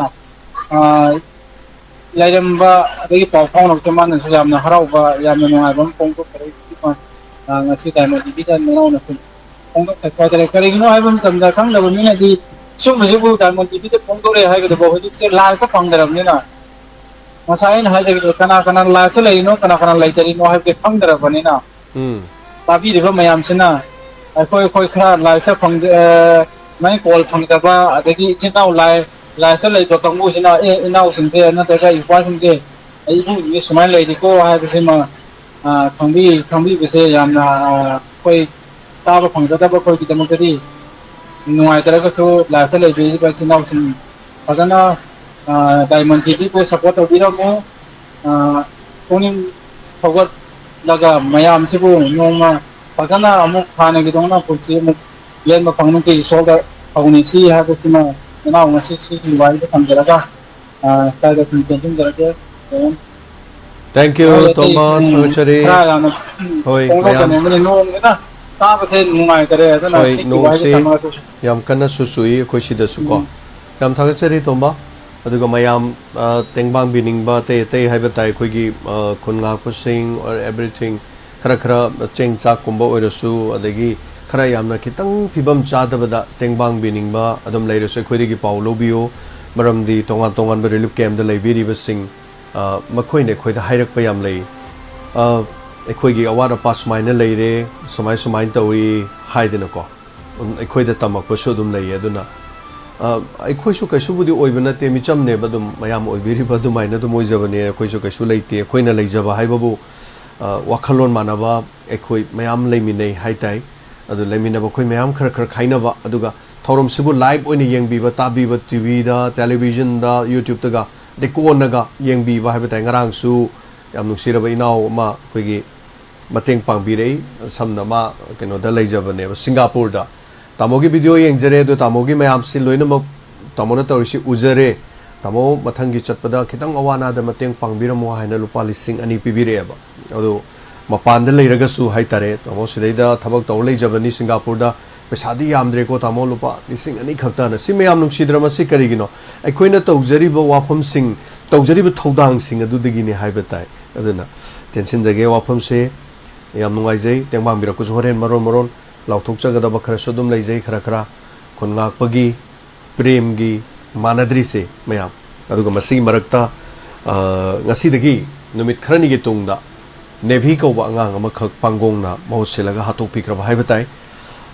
ꯌꯥꯝꯅ ꯇꯝꯊꯤꯅ ꯍꯥꯠꯄꯤꯈ꯭ꯔꯕ ꯑꯉꯥꯡꯁꯦ ꯐꯨꯝꯃꯒ ꯍꯥꯠꯈ꯭ꯔꯕꯅꯤ ꯑꯗꯨꯅ ꯃꯥꯒꯤ ꯑꯃꯨꯛ ꯇꯦꯡꯕꯥꯡꯖꯒꯅꯤ ꯃꯊꯪꯗ ꯑꯩꯁꯦ ꯉꯥꯏ ꯂꯩꯔꯦ ꯃꯌꯦꯛꯀꯤꯗꯤ ꯉꯁꯤꯁꯦ ꯑꯩ ꯆꯠꯀꯗꯕꯅꯤ ꯑꯗꯨꯕꯨ ꯕꯟꯁꯤꯅ ꯉꯔꯥꯡ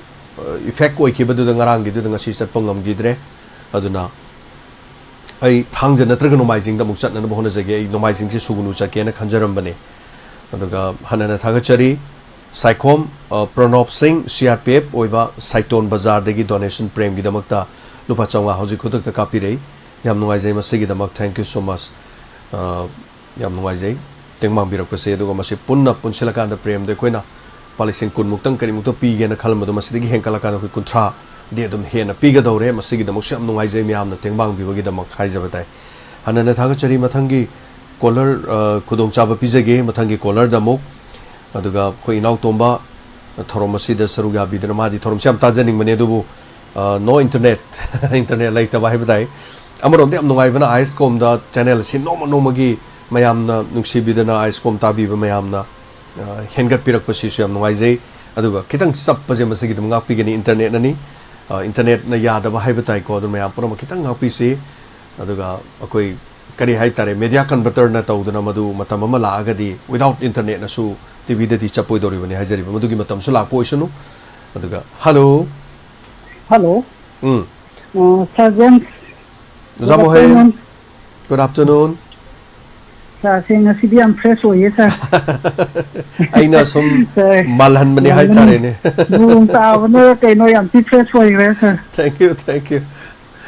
ꯍꯣꯏ Kano ꯍꯣꯏ na sir. ꯎꯝ Kari hani wari se aina haijagadoi se. ꯎꯝ Suggestion piba haigadra natraga ꯎꯝ kari tanaba haigadra kano ꯌꯥꯏ ꯌꯥꯏ oiranebako. ꯀꯩꯁꯨ ꯀꯥꯏꯗꯦ Aina pukhataraisina hiram se ahum batang haijarakeba sir. ꯍꯣꯏ ꯍꯣꯏ Number 1 da MLA Delhi da chakibako. Adagi number 2 da na kari hani akogi hana number 1 is hairage sir. Kano ne ba sir moina Delhi da chakiba moi manga gi nan kano amadi haire ko smaina akogi mera paibi ina ibel se hana amukta kano fajin biro ꯅꯨꯃꯤꯠ 10ꯒꯤ ꯃꯅꯨꯡꯗ ꯑꯩꯈꯣꯏꯒꯤ short ꯇꯧꯒꯦ ꯍꯥꯏꯕꯅꯦꯕꯀꯣ ꯃꯗꯨꯒꯤ ꯀꯩꯅꯣꯁꯤ ꯑꯩꯅ ꯍꯥꯏ ꯇꯝꯃꯛꯏꯕ MLAꯗꯣ ꯑꯩꯗꯤ ꯌꯥꯝ ꯇꯥꯅꯤꯡꯗꯦ ꯍꯥꯏꯕꯗꯤ ꯃꯣꯏꯗ ꯑꯩꯅ ꯀꯩꯅꯣ ꯆꯩꯕꯒꯤ ꯅꯠꯇꯦꯀꯣ ꯑꯗꯨꯁꯨ ꯑꯩꯈꯣꯏ ꯁꯤꯒꯤ ꯋꯥꯁꯦ ꯍꯥꯏꯕ ꯉꯝꯖꯔꯣꯏ ꯍꯥꯏꯔꯛꯄꯒꯤ ꯋꯥꯍꯩꯗꯤ ꯌꯥꯎꯔꯝꯗꯦꯕ ꯁꯨꯃꯥꯏꯅ ꯍꯥꯏꯔꯛꯏ ꯍꯥꯏꯕ ꯈꯛꯇꯪ ꯍꯥꯏꯔꯝꯃꯦꯕ ꯋꯥꯏꯗꯦ ꯁꯤꯗꯤ ꯁꯔ ꯑꯩꯈꯣꯏꯒꯤ ꯁꯨꯃꯥꯏꯅ ꯇꯧꯕꯅꯤ ꯑꯩꯈꯣꯏ ꯏꯃꯥ ꯏꯕꯦꯟꯁꯤꯡꯒꯤ ꯁꯨꯃꯥꯏꯅ ꯇꯧꯔꯒ ꯂꯥꯛꯆꯕꯅꯤ ꯁꯤꯒꯤ ꯋꯥꯍꯩꯁꯦ ꯍꯥꯏꯔꯨꯔꯒꯗꯤ ꯑꯩꯈꯣꯏ ꯌꯥꯝꯅ ꯀꯩꯅꯣꯝꯃ ꯆꯠꯈ꯭ꯔꯅꯤ ꯑꯗꯣ ꯑꯩꯗꯤ ꯍꯥꯏꯕ ꯉꯝꯖꯔꯣꯏ ꯍꯥꯏꯕꯒꯤ ꯋꯥꯍꯩꯗꯤ ꯍꯥꯏꯔꯝꯗꯦꯕ ꯃꯣꯏꯁꯦ ꯑꯗꯒꯤ ꯃꯈꯣꯏ ꯆꯠꯈ꯭ꯔꯤꯕ 50ꯔ ꯀꯩꯅꯣ ꯁꯤꯒꯤ ꯃꯔꯛꯇ ꯃꯣꯏ 5 ꯈꯔ ꯎꯅ 6 ꯈꯔ ꯎꯅ ꯑꯗꯨꯃꯥꯏꯅ ꯁꯨꯝ ꯄꯥꯎꯁꯦ ꯁꯨꯝ ꯇꯥꯖꯩꯌꯦꯕ ꯑꯗꯒꯤꯗ ꯑꯩꯅ ꯍꯥꯏꯅ ꯅꯣꯏ 5 ꯎꯅꯅꯤ ꯂꯥꯛꯑꯣ ꯍꯥꯏꯕ ꯃꯇꯝꯗ ꯑꯩꯈꯣꯏ 5 ꯎꯅꯕꯗꯤ ꯉꯝꯃꯣꯏ ꯑꯩꯈꯣꯏ ꯄꯨꯂꯞ ꯎꯅꯕꯤꯌꯨ ꯍꯥꯏꯕꯤꯌꯣꯕ ꯃꯣꯏꯅ ꯈꯨꯗꯣꯡꯆꯥꯕ ꯂꯧꯒꯗꯣꯏꯁꯦ ꯁꯔ ꯑꯩꯅ ꯁꯨꯝ ꯈꯟꯕꯗ 5 ꯑꯃ ꯎꯅꯔꯦ 3 ꯑꯃ ꯎꯅꯔꯦ 10 ꯑꯃ ꯎꯅꯔꯦ ꯑꯗꯨꯒꯤ ꯀꯩꯅꯣꯁꯤꯡꯁꯦ ꯃꯣꯏꯒꯤ ꯍꯥꯏꯔꯤꯕ ꯋꯥꯍꯩꯁꯤꯡꯁꯦ ꯑꯃꯠꯇ ꯃꯥꯟꯅꯔꯔꯣꯏꯕ ꯑꯗ ꯃꯣꯏꯅ ꯍꯪꯉꯛꯄ ꯀꯣꯏꯁꯟꯗꯁꯨ ꯄꯥꯎꯈꯨꯝꯗꯣ ꯃꯥꯟꯅꯔꯔꯣꯏꯕ ꯑꯗꯩꯗꯨꯗ ꯃꯣꯏꯅ ꯍꯪꯉꯛꯀꯗꯣꯏꯁꯦ ꯅꯣꯏ ꯂꯥꯛꯏꯕ ꯅꯣꯏ ꯃꯁꯦꯟꯐꯥꯎ ꯆꯤꯡꯈꯨꯝ ꯑꯝꯇ ꯃꯥꯟꯅꯗꯦ ꯁꯤꯗꯩꯁꯤꯗ ꯀꯃꯥꯏꯅ ꯑꯩꯈꯣꯏꯅ ꯁꯣꯜꯕ ꯇꯧꯗꯣꯏꯅꯣ ꯍꯥꯏꯔꯛꯀꯅꯦꯕ ꯑꯗꯨꯒꯤ ꯀꯩꯅꯣꯔꯣꯝꯗꯁꯨ ꯑꯩꯅ ꯈꯟꯖꯩꯌꯦꯕ ꯑꯗꯨꯃ ꯂꯩꯔꯦꯀꯣ ꯁꯔ ꯑꯗꯒꯤ ꯌꯥꯝꯅ ꯑꯩꯅ ꯌꯥꯝꯅ ꯍꯔꯥꯎꯕ ꯑꯃꯅ ꯃꯣꯔꯦꯗ ꯍꯧꯖꯤꯛ ꯏꯁꯤꯡ ꯆꯥꯎꯗꯅ ꯇꯧꯕꯗꯣ ꯏꯃꯥꯒꯤ ꯀꯩꯅꯣ ꯈꯨꯕꯝ ꯁꯤꯗꯣꯛꯎꯕꯒꯤ ꯃꯣꯏ ꯀꯩꯊꯦꯜ ꯐꯪꯕꯁꯨ ꯃꯥꯜꯂꯤ ꯌꯥꯔꯒꯗꯤ ꯑꯩꯗꯤ ꯂꯣꯏ ꯆꯦꯟꯊꯔꯒ ꯄꯨꯈ꯭ꯔꯗꯤ ꯐꯗꯧꯅꯤꯅ ꯃꯣꯏꯁꯦ ꯏꯃꯥꯗꯤ ꯂꯦꯡꯗꯅ ꯂꯩꯅꯤ ꯃꯣꯏꯅ ꯐꯅ ꯊꯨꯒꯥꯏꯔꯒꯁꯨ ꯂꯥꯏꯁꯪꯗ ꯊꯨꯒꯥꯏꯔꯒꯁꯨ ꯏꯃꯥꯒꯤ ꯃꯐꯝ ꯂꯩꯈ꯭ꯔꯕꯅꯤꯅ ꯑꯗꯨꯝ ꯑꯗꯨꯅ ꯃꯣꯏꯒꯤ ꯀꯩꯅꯣꯁꯤꯡꯁꯦ ꯂꯣꯏꯅꯃꯛ ꯀꯩꯅꯣ ꯇꯧꯈ꯭ꯔꯗꯤ ꯐꯅꯤꯅ ꯈꯟꯖꯕ ꯑꯃꯨꯛ ꯍꯣꯏ ꯊꯥꯒꯠꯆꯔꯤ ꯑꯣꯖꯥ ꯃꯣꯍꯦꯟ ꯑꯗꯒꯤ number 3ꯗ ꯁꯔ ꯑꯃꯅ ꯑꯩꯅ ꯅꯍꯥꯟ ꯑꯩꯈꯣꯏꯒꯤ ꯈꯨꯟ ꯉꯥꯛꯄ 5 ꯐꯥꯏꯀꯣ ꯁꯔ 5 ꯐꯥꯕꯁꯤꯗ ꯏꯃꯥ ꯏꯕꯦꯟ ꯃꯌꯥꯝ ꯑꯃꯅ ꯊꯥꯗꯣꯛꯄꯤꯌꯨ ꯈꯨꯟ ꯉꯥꯛꯄꯅꯦꯅ ꯌꯥꯝ ꯀꯟꯅ ꯗꯤꯃꯥꯟ ꯇꯧꯏꯀꯣ ꯑꯗꯒꯤ ꯁꯤꯒꯤ ꯃꯔꯛꯁꯤꯗ ꯑꯗꯨꯗ ꯌꯥꯎꯔꯤꯕ SI ꯍꯥꯏꯕ꯭ꯔꯥ ꯀꯩꯅꯣ ꯑꯃ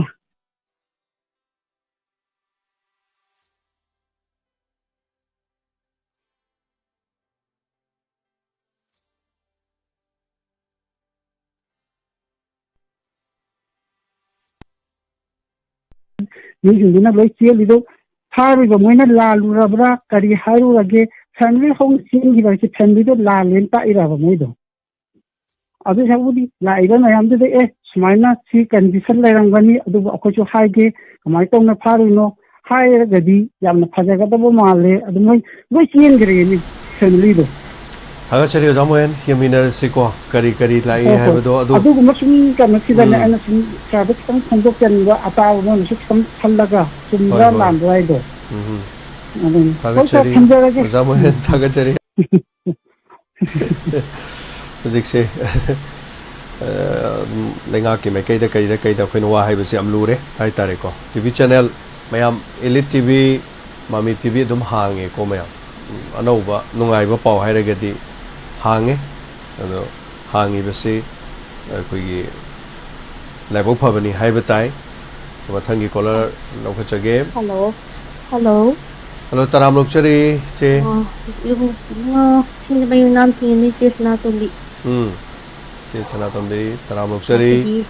kuira bagi matang da ana khoi punging gi warol da saruk ya jaba ngam jaba ya nama pungu kai khuna jari na tumbi na khoi hauji lan sida tawri base khoi iramdam mase awaba ki mathakta awaba matam sang e thengkhang khaya rak nairaga lagla ba khoi maiti purupni aduna hauji leiriba khoi iramdam mase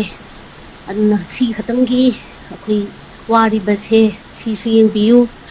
India ki khoi kai khuna jaraba prime minister na prithvi ki manung da hidan aduna lako iragasu lamdam asta leiriba mi singa se khoi thawai amam pali bani seithing kaya ama piraga mikap mirau phon kaya ama taraga khoi looting pren oiribana yai phagani nungai gani haina khan basidi lan gani na khalli senmit lon da su kai bia ba kai re su ka do no ba do ba mayam ama su da na nom da na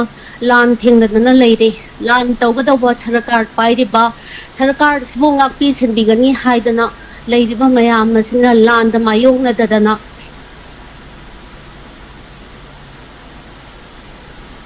mai pang na bani ekoi hing na bani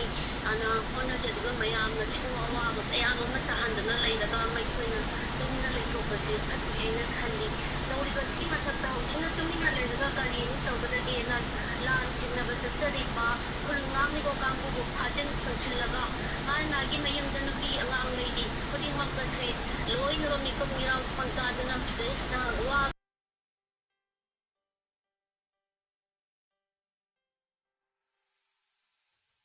alasi lochna basui khoina amtang di thongni jari matam di kitang di sangine na khali si khuding mak se lotion ga dori na khalaga amuk he mawong ama dam on thorakpa mayon khudima ol ga tawri base ikhoina haijaba ngamdraga su ubadi ikhoi chu miyoi bani na ubadi phangi aduna khudima ga se amutang di temjan biraga awa ba chekeng pibi ganu imai bel mayam da amuk hidana bi ganu imai bel mayam sileram draga di ngasi ge ikhoi gi manipur khuntak lan siram gani mut pa habdu uram gani iram dam mase masi ju khan biu aduna ikhoi gi purup leiriba maitei kuki na handak kuki na maitei na lan thengnariba maitei da kaya mana mayum mai mai tha to pire matu kakna maya ma sanga hat padong na hat pire khuding mak ka se sidai sida ta masak tak bai khoi purup asiki leiriba ikhoi irei ja khuding mang na su apun bagi saktam amada ikhoi ase mi ne hanjan ba yade ikhoi gi saktam amadi pai pugi pari puri degi leraklaba pot amani haiba se khallaga masak khangna ikhoi taktham thoi haiba se masu thamjage masi katang masi damakta di ai thamjage bu thank you so much Iche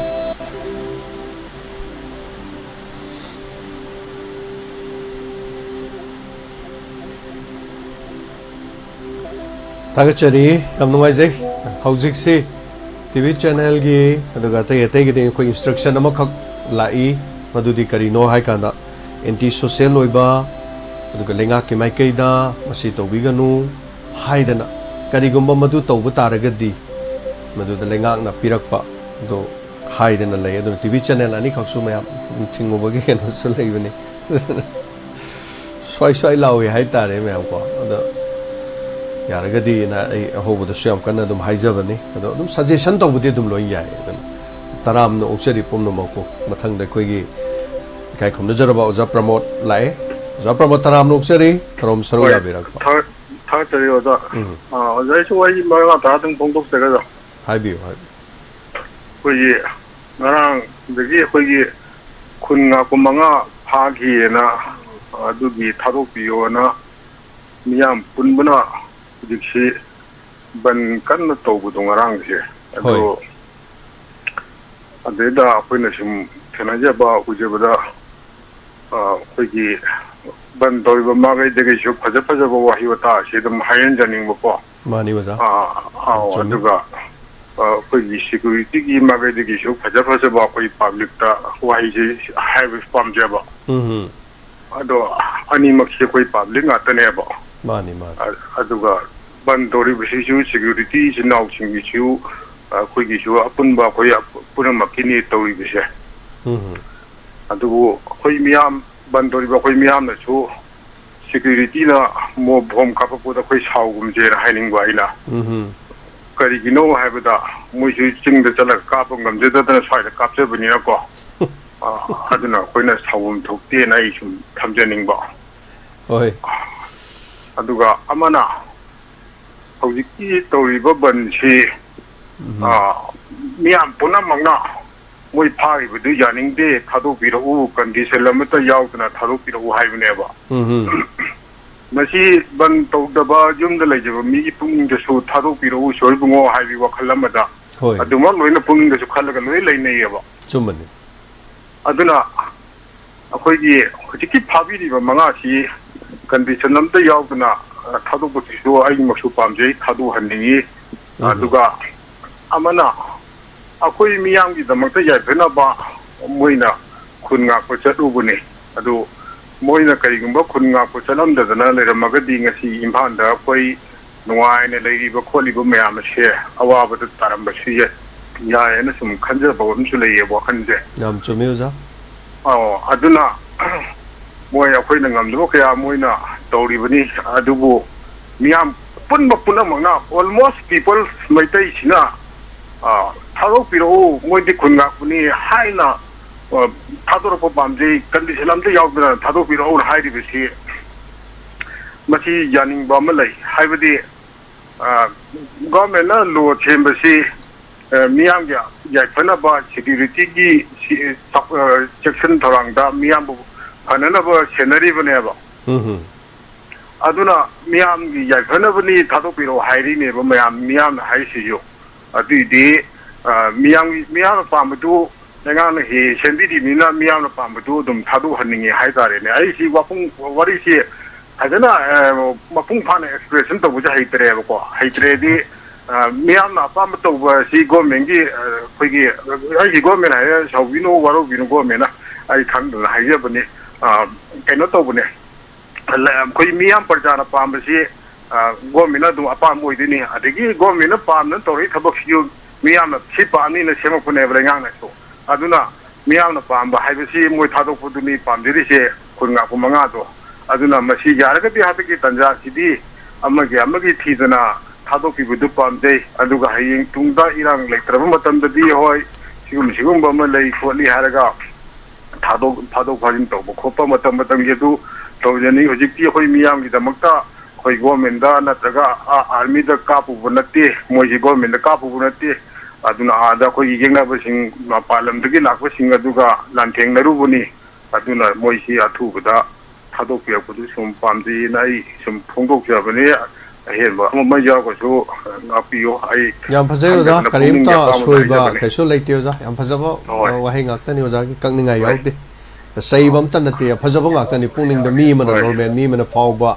ꯋꯥꯈꯜꯂꯣꯟ ꯍꯥꯏꯇꯥꯔꯦ thank you ꯑꯣꯖꯥ ꯄ꯭ꯔꯃꯣꯗ thank you ꯍꯣꯏ thank you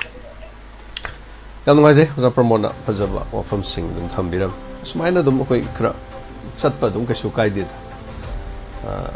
freedom of express ꯑꯩꯈꯣꯏ ꯈꯤꯇꯪ ꯁꯨꯝ ꯍꯦꯟꯖꯟꯕ ꯆꯩ ꯑꯗꯨ ꯑꯗꯥ ꯑꯗꯨ ꯅꯣꯏ ꯑꯗꯨ ꯇꯧꯕꯗꯣ ꯑꯗꯨꯒꯨꯝꯕꯗꯨ ꯇꯧꯕ ꯅꯨꯡꯉꯥꯏꯇꯦ ꯍꯥꯏꯕꯩ ꯋꯥꯅꯤꯗ ꯆꯨꯝꯅ ꯑꯗꯨꯝ ꯈꯔ ꯑꯗꯨꯝ ꯌꯥꯝ ꯀꯥ ꯍꯦꯟꯅ ꯑꯗꯩ ꯑꯩꯈꯣꯏꯁꯨ ꯁ꯭ꯋꯥꯏ ꯂꯥꯎꯖꯔꯤꯁꯦ ꯑꯇꯩ ꯅꯠꯇꯕꯀꯣ ꯑꯗꯨꯝ ꯃꯦꯖꯤꯁꯇ꯭ꯔꯦꯠꯀꯤ ꯃꯈꯥꯗ ꯑꯩꯈꯣꯏꯗꯁꯨ ꯅꯣꯇꯤꯁ ꯂꯥꯛꯑꯦꯕ ꯑꯗꯨꯅꯅꯦꯕꯀꯣ ꯃꯌꯥꯝꯅꯁꯨ ꯂꯥꯟꯅ ꯂꯧꯕꯤꯒꯅꯨ ꯑꯗꯨꯒ ꯃꯁꯤ ꯍꯥꯏꯗꯅ ꯆꯦꯛꯁꯤꯟ ꯋꯥꯐꯝ ꯊꯝꯃꯛꯄꯅꯤꯗ ꯁꯣꯏꯗꯅꯕ ꯍꯣꯠꯅꯧ ꯑꯗꯨꯒ ꯍꯌꯦꯡ ꯁꯣꯏꯔꯛꯑꯗꯤ ꯍꯥꯏꯕ ꯋꯥꯐꯝꯁꯦ ꯂꯥꯛꯄꯅꯤꯅ ꯑꯩꯈꯣꯏꯅ ꯆꯦꯛꯁꯤꯟꯅꯕ ꯍꯥꯏꯕ ꯇꯥꯏꯀꯣ ꯑꯗꯨꯃꯥꯏꯅ ꯍꯥꯏꯖꯒꯦ ꯃꯌꯥꯝ ꯑꯗꯨꯒ ꯍꯜꯂꯣ ꯍꯥꯏꯕꯤꯁꯦ ꯑꯩꯈꯣꯏ ꯏꯅꯥꯎ ꯁꯦꯛꯁꯄꯤꯌꯔ ꯍꯜꯂꯣ ꯏꯌꯥꯝꯕ ꯅꯅꯥꯎ ꯁꯦꯛꯁꯄꯤꯌꯔ ꯏꯀꯥꯏ ꯈꯨꯝꯅꯖꯔꯤ ꯏꯌꯥꯝꯕꯕꯨꯁꯨ ꯇꯥꯕꯤꯔꯤꯕ ꯃꯌꯥꯝꯕꯨꯁꯨ ꯉꯁꯤꯗꯤ ꯏꯆꯦ ꯁꯣꯔꯣꯕꯂꯥꯒꯤ ꯐꯦꯃꯤꯂꯤ ꯄꯨꯂꯞ ꯑꯩ ꯑꯍꯥꯟꯕꯗ ꯐꯣꯇꯣꯕꯨ ꯃꯥꯜꯂꯨꯔꯦ ꯗꯛꯅ ꯏꯌꯥꯝꯕꯅ ꯊꯥꯕꯤꯔꯛꯄꯗꯨꯒ ꯁꯨꯡꯂꯦꯡ ꯂꯦꯡꯗꯕꯤꯗ ꯃꯆꯥꯒꯤ ꯕꯥꯔꯗꯦ ꯇꯧꯕ ꯐꯣꯇꯣ ꯊꯥꯔꯛꯏꯕꯣꯏꯅꯤ ꯆꯍꯤ 10 ꯃꯄꯨꯡ ꯐꯥꯕꯒꯤ ꯑꯣꯇꯤꯁꯀꯤ ꯃꯄꯣꯛ ꯅꯨꯃꯤꯠ ꯂꯥꯛꯄꯁꯤꯗ ꯃꯥꯏ ꯄꯥꯛꯄ ꯇꯧꯔꯨꯕꯗ ꯑꯐꯕ ꯑꯣꯏꯁꯅꯨ ꯑꯗꯨꯒ ꯅꯣꯏ ꯏꯃꯥ ꯕꯕꯥꯒꯗ ꯇꯞꯅ ꯃꯅꯤꯄꯨꯔꯗ ꯈꯔ ꯇꯣꯏꯅ ꯂꯥꯛꯄ ꯉꯝꯕ꯭ꯔꯥ ꯌꯦꯡꯉꯣ ꯃꯥꯅꯤ ꯑꯗꯨꯒ imana yadraju lai kan tamaga miyam gi seba wana yadraju yadabun te yarakani soidana do toina mating ba yadraju mating pang bangam ba oyu haiba mangolum pige mane function ada tari taru da mai ta ko oyu duga makata ko yamba mayam na susum tak na ai gi wa khlon kasum pangdok sere tawri balansi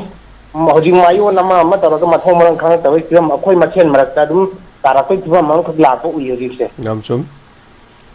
ko jam bimola ko jam na haiba akhoi machen marak ta ikheng soi bana ra tan hai chum bagi mo ngam la ya ji tawra isi tiba jeida chum ju sum ka da we seng na kan da khunga ko or khunga ko di yam ba aina ya ba di nati ko se aina ya ba nati ba ji mo ngai khunga ba ji asong ji ya nati song ji ya nati chum khulai me am khura la ga lut tawra ga pu khri ne ba adubu ngan ta yada banina kulai du na tawraga matiang na ngak lai bane ko tawri je adubu somehow krai dino tawraga sumaina tiana ram men ramoi manga phajan gi bisu miam nam ta yaning ge isa ju yaning ge tawbutubu ai haini na kunga ko noi loi tholo tolo su sa bana te tolo sai ba moi oina nga halla ji police na hai bani da entre paramiti for sare ibam ya na halla je ba yenga je ba ku kina ngamanga mi ba lo jere da na ka jorun bol ko gi kale fu kandre fu ji miyam da dun tawre ba jikse aduna tawri film jeida ima iben me an sing jina ngarang ma su tang thamjagi bada tawri ba support to the bol ban tawri to the support taw jai yaning toy gum sung adudai da gyan ana da marat tagi sai tawri ba mong duna press phurei ba gari thu gai re iba tum kada na kai no chom da gi lai ba mi dana soi boi ram bu yai ban taw mi dana sawat thi da gi control taw bangam hau da ju oi yai si apha ba thawak ting na tie ba ya ma mai to is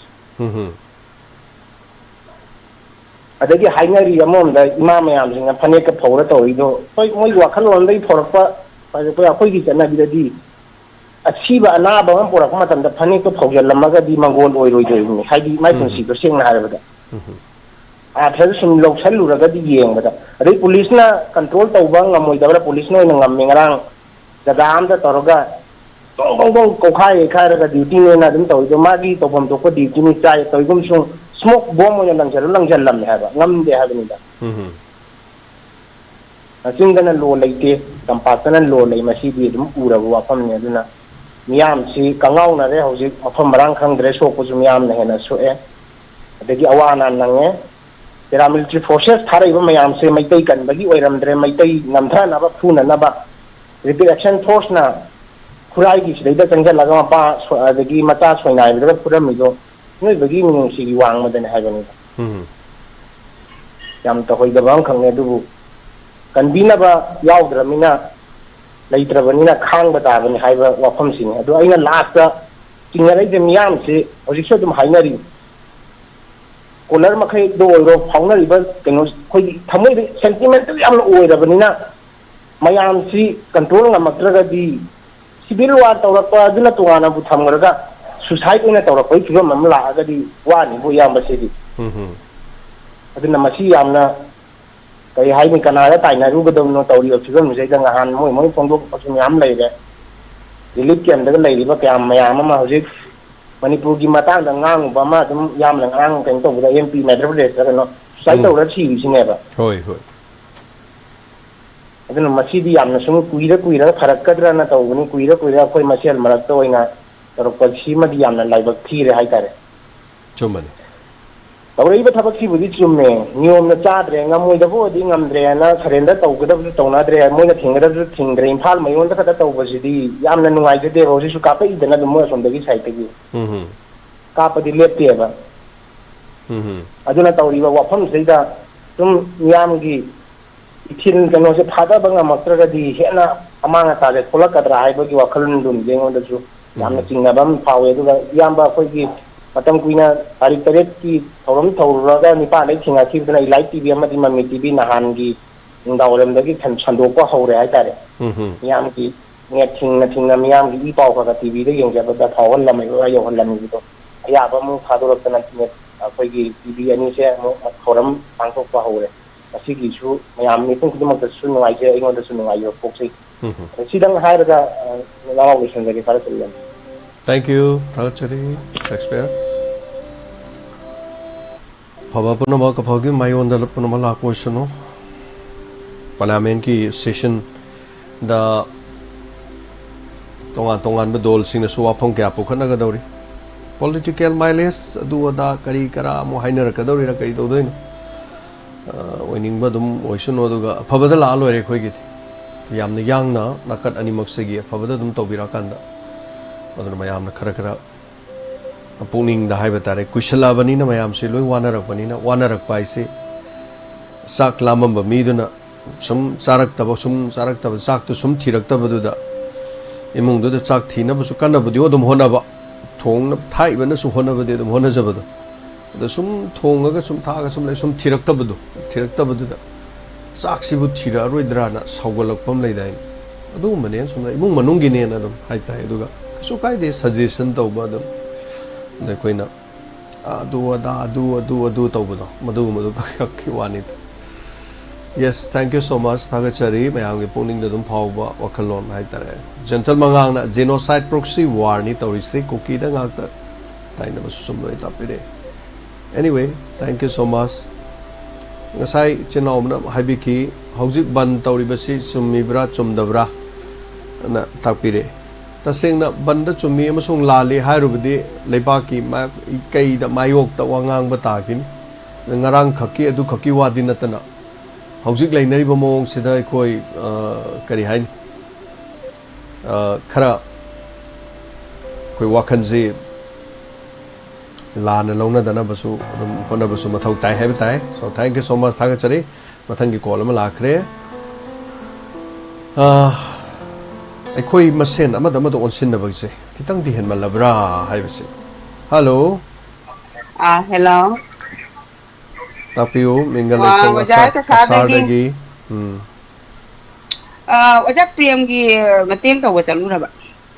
ꯆꯠꯆꯗ꯭ꯔꯦ Manipur ꯕꯟ ꯂꯩꯕꯅ ꯃꯔꯝ ꯑꯣꯏꯔꯀꯥꯟꯗ ꯑꯣ ꯉꯁꯤ ꯇꯥꯡ ꯀꯨꯟ ꯆꯠꯀꯅꯤ ꯍꯥꯏꯕꯗ ꯆꯠꯇ꯭ꯔꯦ ꯉꯁꯤ ꯕꯟ ꯂꯩ ꯉꯁꯤ ꯕꯟ ꯂꯩꯕꯅꯤ나 ꯍꯌꯦꯡꯁꯨ ꯕꯟ ꯑꯃ ꯂꯩ aduna koi thangja natra nomaijing ani sida khanajarage koi angangsing mayam toroga satminagadaba mayam aina tang 13 ta lupa chani thagi bani premgi ai madam lauthok chakre anirak ai adu mathang prem aina duin numito last ki ta haudraba tang 13 che last ta haudrab hoi hoi ai lauthok chakre yam nuwaijai temang birakpa pacha amada chani dorasu yam jawba pamfam ni haibatai thaga chari madam adugidama matungdasu angamba mateng num tawrakke tang na lebak se ingadi ngai mi mayam ni wanari je ubada koi su lebam jamam khangdre kaigi no ai su na tatna tan ge da bada phana kai chingkhong chinya da kano tawrasu imphal lon da su kai karba su ba mi su loina ban lai ri mi do aduna ngai te koi su du su kali hai ni jangna kano taw bo isanu jangna aing ba pura po oisan matung da so angam ba mateng dum agachari am nuwaijai kasardagi tengpang birakpa haibatai namayam na lupam taw tara to isu kun to isu sam to isu jangkai to isu pangbi ba awa ba singsigi thank you koi mayam ponsilaga amatta oiba dunida khajik mayam ko aduna adu khangbagi ni khona su yam nuwaijai hana so asam lom gi site yam yawi deji aduga ate haibatai adu handak marak khara mateng pangba musung pangdabagi wanatana net yakhidaba matung swaisdagi pau khara di phauna khidre anyway thagachari soida ngamdabai koi punamak oiminasi afaba yai phaba oiminasi yamna yangna tholiba thodo wa thosi lusin birakan de koi lakpuduni koi gidi aduga thagachari yam luri hojik se amaga ngangna rakpo hundarakpa sida ba koi masen nakanam doina satpa dawna tawpas nina ko ba khugi ne ji khan badu wai haibat kangu mana mi na sona video thaba photo thagalakani ani karan turan ngang ni men man ta de yam lure adagi as khangde phone pairaga dum rajniti tawraga dum leiba su mayam ni do khungi khaiba chatpa su yaudaba mateng pangbasu yaudaba hoi ngamjadaba haibadu leiko sen thokjadaba su leiba mi paisa puthorok tru sumai thamoi duna kano tobudu ne yam tangai phedri se adugum se dum phammaga dum leibung da dum leraga manipur gi rajniti se dum sanaba dum aduga hek horen Facebook ta thok changuraga na kari haini he lenga hek seksalam bai gumba ma hek toru bai gumba pen badi kana so dum yawno ponti hari thaga chari mathangi collar malai dana khoi me am punomangna safana na bagi damak channel asigi so hai tare me puno hona minase taramok seri ojajiten tapiu Salvuratan ayo wafong ka tumjage mayamna ju thamdigre hoji koi tawri be rang karma matamna santi la kadamna santi aing ingna chingna leiba je mayam je loi pamle yan men tadre tawnai je hoji koi masen matada loina khana chaina bagi phema mama la kadore haibadi maina bai bi mai ben ni ju kuisla mi no ware khanga maktre aduna ma thulei ma thulke habna chingba yausandare adagi somda taningai leisandaktaba thabukdi subagi matamdo sura chajaba ina kolaga paira thambadubudi kaisu kaide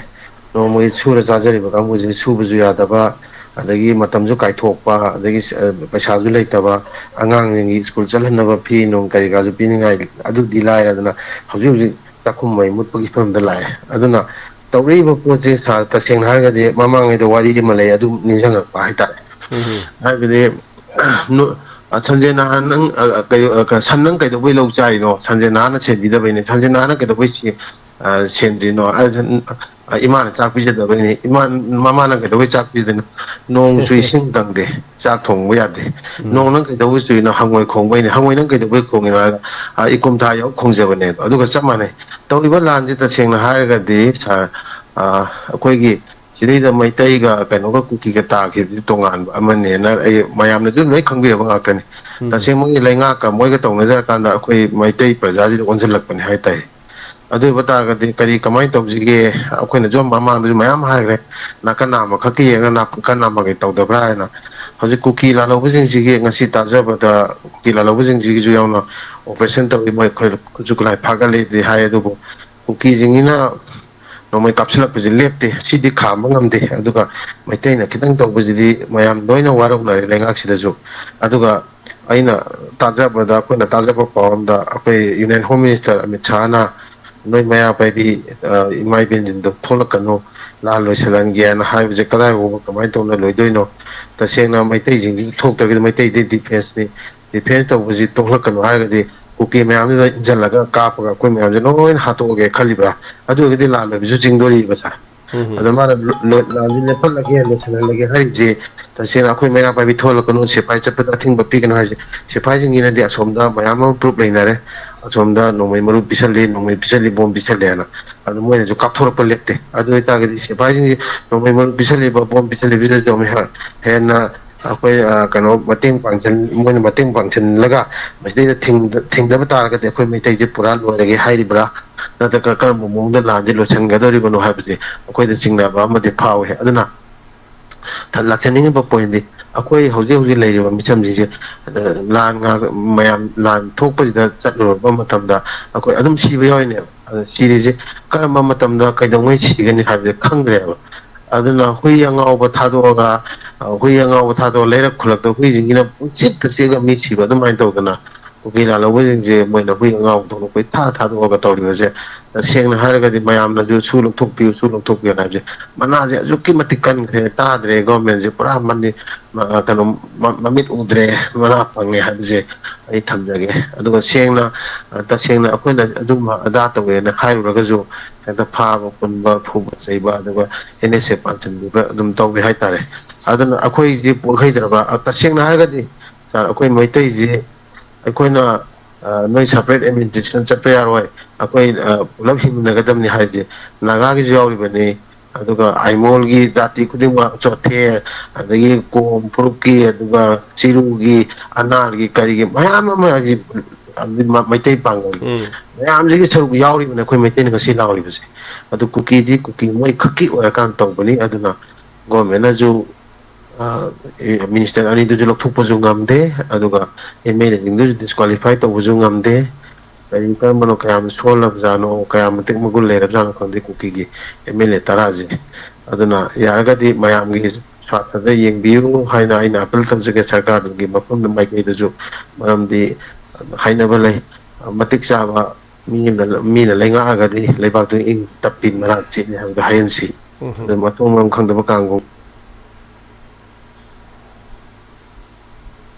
ꯂꯣꯏꯁꯟꯖꯒꯦ phone ꯇꯧꯕꯁꯨ ꯌꯥꯝ ꯅꯨꯡꯉꯥꯏ ꯁꯥꯔ ꯍꯧꯖꯤꯛꯇꯤ ꯍꯥꯟꯅꯗꯤ busy ꯂꯩꯔꯝꯕꯅꯦ ꯍꯧꯖꯤꯛꯇꯤ ꯐꯣꯟꯁꯦ ꯍꯦꯛ ꯇꯧꯕ ꯑꯗꯨꯝ ꯐꯪꯉꯦ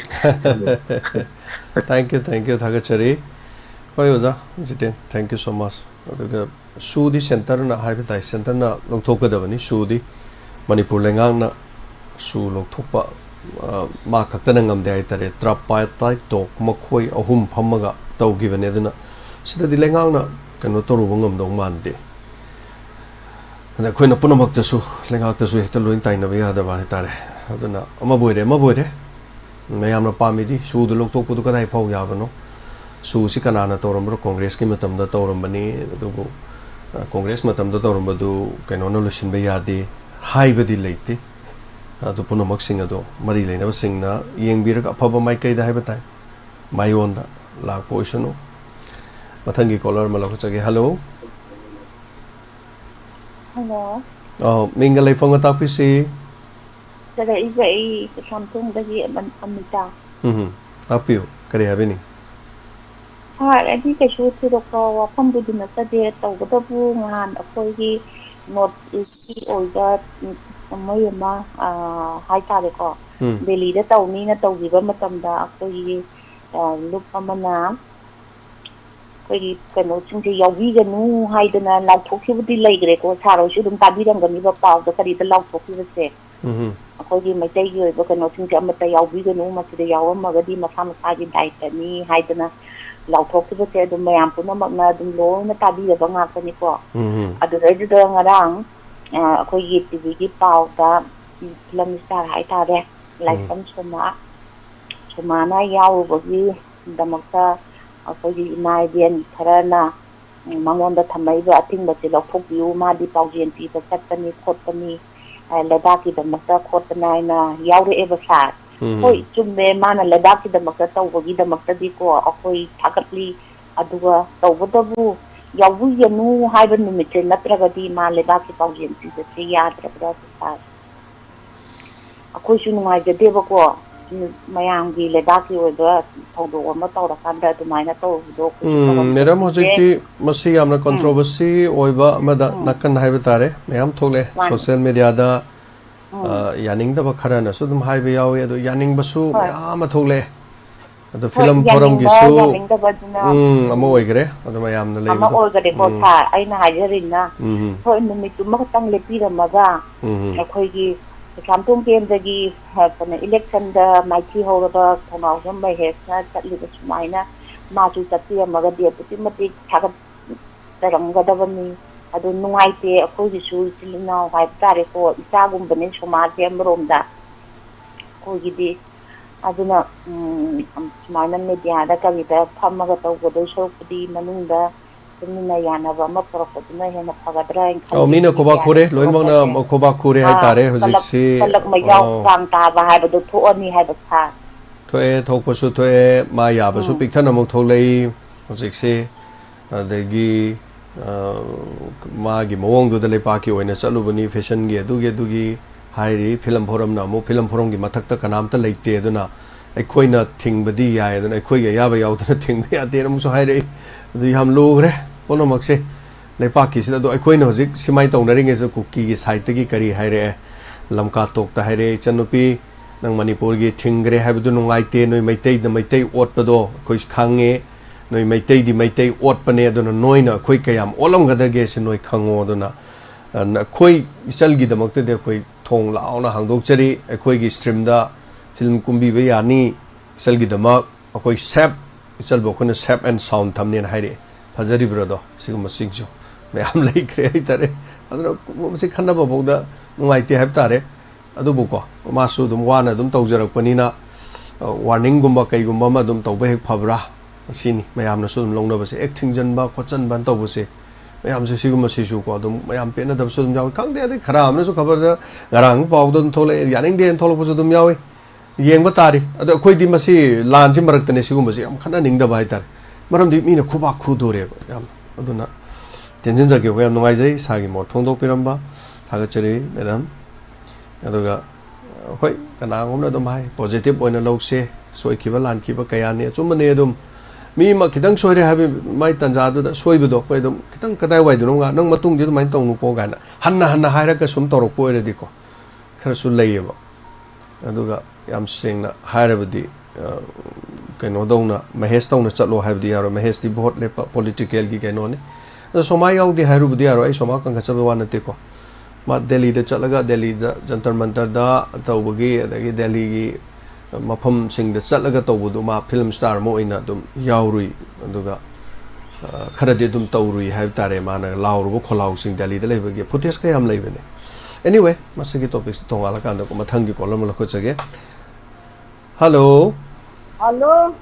ꯑꯣꯏꯕꯨ ꯑꯩꯅꯦ ꯏꯃꯥ ꯊꯧꯕꯤꯅꯦ ꯅꯣꯡꯉꯥꯟꯅꯒꯕꯒꯤ ꯉꯔꯥꯡꯁꯦ ꯑꯩ ꯇꯧꯋꯦꯕ ꯑꯩ ꯉꯔꯥꯡꯒꯤ ꯋꯥ ꯑꯝꯇ ꯍꯧꯗꯣꯛꯆꯒꯦ ꯇꯧꯕ ꯑꯗꯣ ꯐꯪꯗꯦ ꯉꯔꯥꯡꯁꯦ ꯀꯃꯥꯏꯅ ꯇꯧꯖꯥꯠꯅꯣ ꯑꯩ ꯐꯪꯗꯕꯗꯣ ꯏꯃꯥ ꯈꯔ ꯆꯤꯟꯕ ꯇꯥꯏꯃꯤꯡ ꯃꯌꯥꯝꯅ ꯀꯣꯜ ꯇꯧꯅꯔꯤꯉꯩ ꯇꯥꯏꯃꯤꯡ ꯑꯣꯏꯔꯝꯃꯅꯤ ꯏꯃꯥ ꯅꯠꯇꯦꯌꯦ ꯏꯃꯥꯒ ꯏꯆꯥꯒ ꯋꯥꯔꯤ ꯁꯥꯟꯅꯩꯌꯦꯕ ꯉꯔꯥꯡꯁꯦꯀꯣ ꯑꯗꯨꯒ ꯑꯩꯅ ꯅꯨꯡꯗꯥꯡ ꯑꯃꯨꯛ ꯇꯥꯕꯗ ꯑꯩꯗꯤ ꯌꯥꯎꯗꯕ ꯋꯥꯅꯤꯗ ꯑꯗꯣ ꯀꯃꯥꯏꯅ ꯇꯧꯔꯤꯅꯣ ꯑꯗꯨꯒꯤ ꯃꯇꯦꯛꯇꯣ ꯍꯣꯏ ꯉꯔꯥꯡ ꯉꯥꯏꯍꯥꯛ ꯅꯨꯡꯉꯥꯏꯇꯕ ꯅꯦꯠ ꯅꯨꯡꯉꯥꯏꯇꯕꯒꯤ ꯇꯥꯟꯖꯥꯗꯨ ꯇꯥꯔꯝꯃꯅꯤ ꯏꯃꯥ ꯑꯗꯨ ꯏꯃꯥ ꯌꯥꯎꯗꯤ ꯌꯥꯎꯕꯅꯦ ꯏꯃꯥ ꯑꯍꯨꯝ ꯁꯨꯕꯅꯦ ꯄꯥꯔꯠ ꯑꯗꯨꯅꯦ ꯑꯩꯅ ꯏꯃꯥꯅ ꯄꯥꯔꯠ ꯑꯃꯈꯛ ꯇꯥꯔꯝꯃꯅꯤ ꯉꯔꯥꯡꯗꯤ ꯄꯥꯔꯠ ꯑꯍꯨꯝ ꯁꯨꯕꯅꯦ ꯄꯥꯔꯠ ꯑꯍꯨꯝ ꯁꯨꯕ ꯑꯩꯗꯤ ꯈꯇꯪ ꯏꯃꯥꯅ ꯑꯃꯈꯛꯇꯗ ꯇꯥꯕꯤꯔꯝꯃꯅꯤ ꯌꯥꯎꯕꯅꯤ ꯏꯃꯥ ꯉꯔꯥꯡꯒꯤ ꯄꯥꯔꯠꯇꯣ ꯄꯨꯛꯅꯤꯡ ꯋꯥꯔꯣꯟ 1 2 3 ꯍꯥꯏꯗꯅ ꯌꯥꯎꯕꯅꯤ ꯑꯗꯨꯗꯩ ꯑꯗꯨꯝ ꯌꯥꯎꯅꯤ ꯏꯃꯥ ꯏꯕꯨꯡꯉꯣ ꯑꯩꯈꯣꯏꯁꯨ ꯍꯧꯖꯤꯛꯁꯦ ꯍꯣꯏ ꯀꯩꯅꯣ ꯇꯧꯔꯤ ꯑꯩꯈꯣꯏꯒꯤ ꯈꯨꯟ ꯉꯥꯛꯄ ꯑꯉꯥꯡꯁꯤꯡꯗꯣ ꯍꯧꯖꯤꯛꯐꯥꯎ ꯑꯩꯈꯣꯏꯁꯨ ꯃꯌꯥꯝ ꯁꯣꯔꯣꯛꯇ ꯂꯩꯅ ꯑꯩꯈꯣꯏ ꯃꯌꯥꯝꯁꯨ ꯏꯊꯧ ꯄꯥꯡꯊꯣꯛꯏ ꯍꯥꯏꯇꯥꯔꯦ ꯉꯁꯤꯐꯥꯎꯗꯤ ꯂꯝꯕꯤ ꯕꯟ ꯇꯧꯕꯤꯕ꯭ꯔꯣ ꯇꯧꯔꯤꯌꯦ ꯒꯥꯔꯤꯒ ꯑꯗꯨꯝ ꯆꯠꯍꯟꯗꯦꯕꯀꯣ ꯆꯠꯍꯟꯗꯦ ꯑꯅꯥ ꯑꯌꯦꯛꯀꯤ ꯑꯗꯨꯝ ꯊꯥꯏ ꯍꯣꯏ ꯑꯗꯣ ꯅꯣꯡꯁꯤ ꯆꯨꯔꯛꯇꯨꯅ ꯍꯧꯖꯤꯛꯀꯥꯟ ꯑꯩꯈꯣꯏ ꯀꯝꯃ꯭ꯌꯨꯅꯤꯇꯤ ꯍꯣꯜꯗꯨꯗ ꯃꯌꯥꯝ ꯆꯪꯁꯤꯜꯂꯦ ꯅꯣꯡ ꯇꯥꯔꯦ ꯑꯗꯨꯅꯤ ꯏꯕꯨꯡꯉꯣ ꯑꯩꯈꯣꯏꯁꯨ ꯀꯩꯅꯣ ꯇꯧꯗꯦ ꯅꯨꯡꯉꯥꯏꯇꯦ ꯌꯥꯝꯅ ꯑꯩꯈꯣꯏ ꯇꯧꯔꯤꯁꯦ ꯑꯝꯇꯗꯤ ꯃꯥꯏ ꯄꯥꯛꯑꯗꯤ ꯐꯅ ꯃꯌꯥꯝ ꯋꯥꯔꯤꯁꯦꯀꯣ ꯍꯣꯏ ꯑꯗꯨꯕꯨ ꯌꯥꯕꯕꯨ ꯄꯤꯕꯤꯗꯧ ꯃꯥꯟꯗ꯭ꯔꯦꯗ ꯑꯩꯈꯣꯏꯒꯤ ꯁꯦꯝꯗ ꯍꯥꯏꯖꯔꯤꯁꯦ ꯑꯗꯨꯕꯨ ꯐꯔꯦ ꯁꯦꯝꯕꯤꯁꯨ ꯄꯜꯂꯔꯣꯏ ꯏꯕꯨꯡꯉꯣ ꯊꯣꯛꯄꯒ ꯌꯥꯗꯦꯀꯣ ꯏꯕꯨꯡꯉꯣꯗꯤ ꯃꯌꯥꯝꯒꯤ ꯑꯋꯥ ꯑꯅꯥ ꯃꯇꯦꯡ ꯄꯥꯡꯉꯤꯕꯅꯤ ꯑꯗꯨꯅ ꯑꯩꯈꯣꯏ ꯀꯩꯅꯣꯅꯦ ꯃꯌꯥꯝ ꯐꯣꯟ ꯇꯧꯔꯛꯇ꯭ꯔꯒ ꯑꯃ ꯑꯣꯟꯊꯣꯛꯑꯅꯤ ꯀꯥꯏꯅ ꯍꯥꯏꯕꯗꯨꯅꯦ ꯏꯃꯥ ꯍꯣꯏꯁꯨ ꯈꯔ ꯇꯣꯏꯅꯗꯤ ꯇꯧꯖꯔꯦ ꯑꯗꯣ ꯏꯕꯨꯡꯉꯣ ꯍꯧꯖꯤꯛꯀꯤ ꯑꯃ ꯀꯩꯅꯣꯃꯨꯛ ꯑꯣꯟꯊꯣꯛꯀꯅꯤꯒ ꯍꯥꯏꯗꯤ ꯏꯁꯩꯗ ꯑꯣꯟꯊꯣꯛꯀꯅꯤꯒ ꯍꯥꯏꯗꯤ ꯑꯣꯟꯊꯣꯛꯈꯤꯗ꯭ꯔꯥ ꯑꯩꯅ ꯄꯥꯈꯠꯆꯩꯕ ꯏꯃꯥꯅ ꯀꯣ ꯑꯗꯣ ꯑꯣꯟꯊꯣꯛꯈꯤꯒꯅꯨ ꯍꯣꯏꯗ ꯏꯃꯥ ꯑꯗꯨꯅꯤ ꯃꯌꯥꯝꯅ ꯑꯩꯈꯣꯏ ꯐꯣꯟ ꯇꯧꯕꯤꯔꯛꯄ ꯃꯌꯥꯝ ꯄꯨꯝꯅꯃꯛꯅꯁꯨ ꯍꯥꯏꯇꯥꯔꯦ ꯑꯗꯨꯒ ꯁꯖꯦꯁꯟ ꯇꯧꯕꯗꯤ ꯀꯩꯁꯨ ꯀꯥꯏꯗꯦꯕꯀꯣ ꯂꯩꯉꯥꯛꯅ ꯁꯨꯃꯥꯏꯅ ꯇꯧꯍꯟꯅꯤꯡꯉꯤ ꯁꯨꯃꯥꯏꯅ ꯇꯧꯍꯟꯅꯤꯡꯉꯤ ꯍꯥꯏꯕꯗꯨꯒꯤ ꯀꯅꯥꯁꯨ ꯁꯥꯎꯔꯣꯏꯕ ꯃꯃꯤꯠ ꯇꯥꯡꯕ ꯃꯅꯥ ꯇꯥꯕ ꯑꯗꯨ ꯇꯧꯗꯕ ꯑꯗꯥ ꯇꯧꯗꯕꯅ ꯉꯥꯡꯉꯗꯤ ꯉꯥꯡꯕ ꯆꯩꯕꯗꯣ ꯀꯗꯥꯏ ꯆꯠꯈ꯭ꯔꯦ ꯑꯗꯨ ꯑꯗꯥ ꯀꯥꯏꯅ ꯁꯨꯃꯥꯏꯅ ꯇꯧꯕꯗꯣ ꯑꯗꯨꯒꯨꯝꯕꯗꯨꯗꯤ ꯑꯩꯈꯣꯏ ꯁꯤꯗ ꯌꯥꯗꯕꯩ ꯋꯥꯅꯤꯗꯩꯃꯀꯣ ꯊꯥꯒꯠꯆꯔꯤ ꯑꯗꯨꯒ ꯆꯦꯛꯁꯤꯟ ꯋꯥꯐꯝꯁꯨ ꯑꯩꯈꯣꯏꯁꯦ ꯃꯦꯖꯤꯁꯇ꯭ꯔꯦꯠꯅ ꯄꯤꯔꯛꯄ ꯍꯥꯏꯁꯤ ꯃꯌꯥꯝ ꯈꯟꯕꯤꯔꯣꯗꯅꯀꯣ ꯑꯗꯨꯃꯥꯏꯅꯁꯨ ꯑꯗꯨꯝ ꯂꯩꯌꯦꯕ ꯑꯗꯨꯅ ꯑꯩꯈꯣই ꯑꯗꯨꯐꯥꯎꯒꯤ ꯋꯥꯡꯃꯗ ꯑꯩꯈꯣꯏ ꯆꯠꯇꯅꯕꯗꯣ ꯍꯥꯏꯇꯥꯔꯦ ꯍꯧꯖꯤꯛꯁꯤ ꯑꯩꯈꯣꯏ ꯊꯥꯖꯕ ꯇꯧꯗꯦ ꯑꯗꯨ ꯑꯗꯥ ꯇꯦꯟꯁꯟꯖꯔꯦ ꯏꯃꯥꯀꯣ ꯑꯩꯈꯣꯏꯗꯤ ꯍꯥꯏꯒꯨꯝꯁꯦ ꯍꯥꯏꯇꯥꯔꯦ ꯊꯦꯡꯛ ꯌꯨ ꯁꯣ ꯃꯆ ꯊꯥꯒꯠꯆꯔꯤ ꯍꯟꯅ ꯅꯨꯡꯉꯥꯏꯇꯦ ꯑꯗꯨꯅ ꯍꯧꯖꯤꯛꯁꯤ ꯄꯨꯝꯅꯃꯛꯁꯤꯗ ꯇꯣꯉꯥꯟꯕ ꯋꯥꯐꯝ ꯑꯃꯗ ꯆꯠꯈ꯭ꯔꯤꯒꯗ꯭ꯔꯥ ꯍꯥꯏꯕꯒꯤ ꯋꯥꯐꯝꯅꯤꯗ ꯑꯗꯨꯅ ꯇꯣꯄꯤꯛꯇꯣ ꯂꯣꯏꯅ ꯍꯣꯡꯗꯣꯛꯈ꯭ꯔꯦꯕ ꯁꯣꯃꯥꯒꯤ ꯋꯥꯐꯝ ꯃꯥꯁꯨ ꯄꯦꯟꯖꯗꯕꯅꯤꯅ ꯑꯗꯨꯝ ꯃꯅꯤꯄꯨꯔ ꯁꯤꯗ ꯍ꯭ꯌꯨꯃꯦꯟ ꯔꯥꯏꯠꯁ ꯀꯣꯃꯤꯁꯟꯗ ꯋꯥꯀꯠꯈ꯭ꯔꯦ ꯃꯤ ꯑꯃꯒꯤ ꯐ꯭ꯔꯤꯗꯝ ꯑꯣꯐ ꯁ꯭ꯄꯤꯁ ꯃꯥꯒꯤ ꯊꯕꯛ ꯀꯩꯅꯣ ꯇꯧꯕꯒꯤ ꯃꯅꯤꯄꯨꯔ ꯔꯤꯄ꯭ꯔꯖꯦꯟ ꯇꯧꯖꯔꯨꯕꯅꯤ ꯍꯥꯏꯕꯒꯤ ꯃꯥꯒꯤꯁꯨ ꯑꯗꯨꯝ ꯋꯥꯐꯝ ꯂꯩꯔꯤꯀꯣ ꯑꯗꯒꯤ ꯃꯥꯒꯤ ꯅꯨꯡꯁꯤꯖꯕ ꯐꯦꯟ ꯃꯌꯥꯝꯅꯁꯨ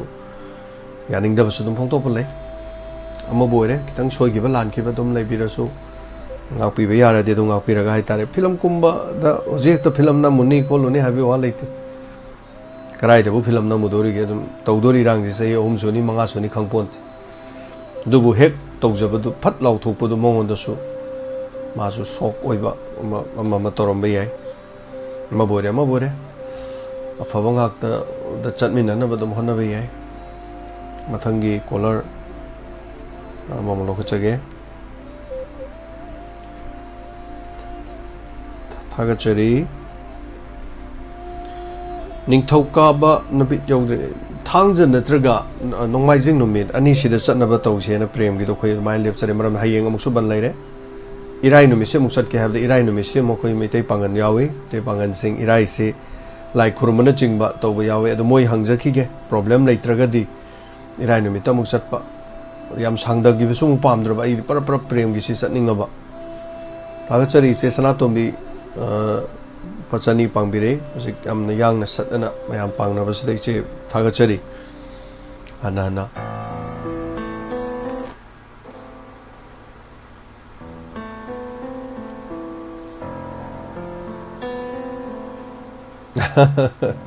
Gentle Mangang, absolutely correct. Under my ampuno Colau Laubi, Colau Laubudi, TV de Laubigano. Aduna Domadongi Lekai Club Kipunsilaka Mayam Colau Laubudi Canasu Tingo. Mayangi Colau Ting and Hiroeva. Then I question the am gonna hide with the no eyes at the river. Mayam Yaragadi, please. Adam Lepio, Huji out the by Honazarico. A York sing say Warobino, a pat adum. Look took a neighbor Madum Tanga Hizage.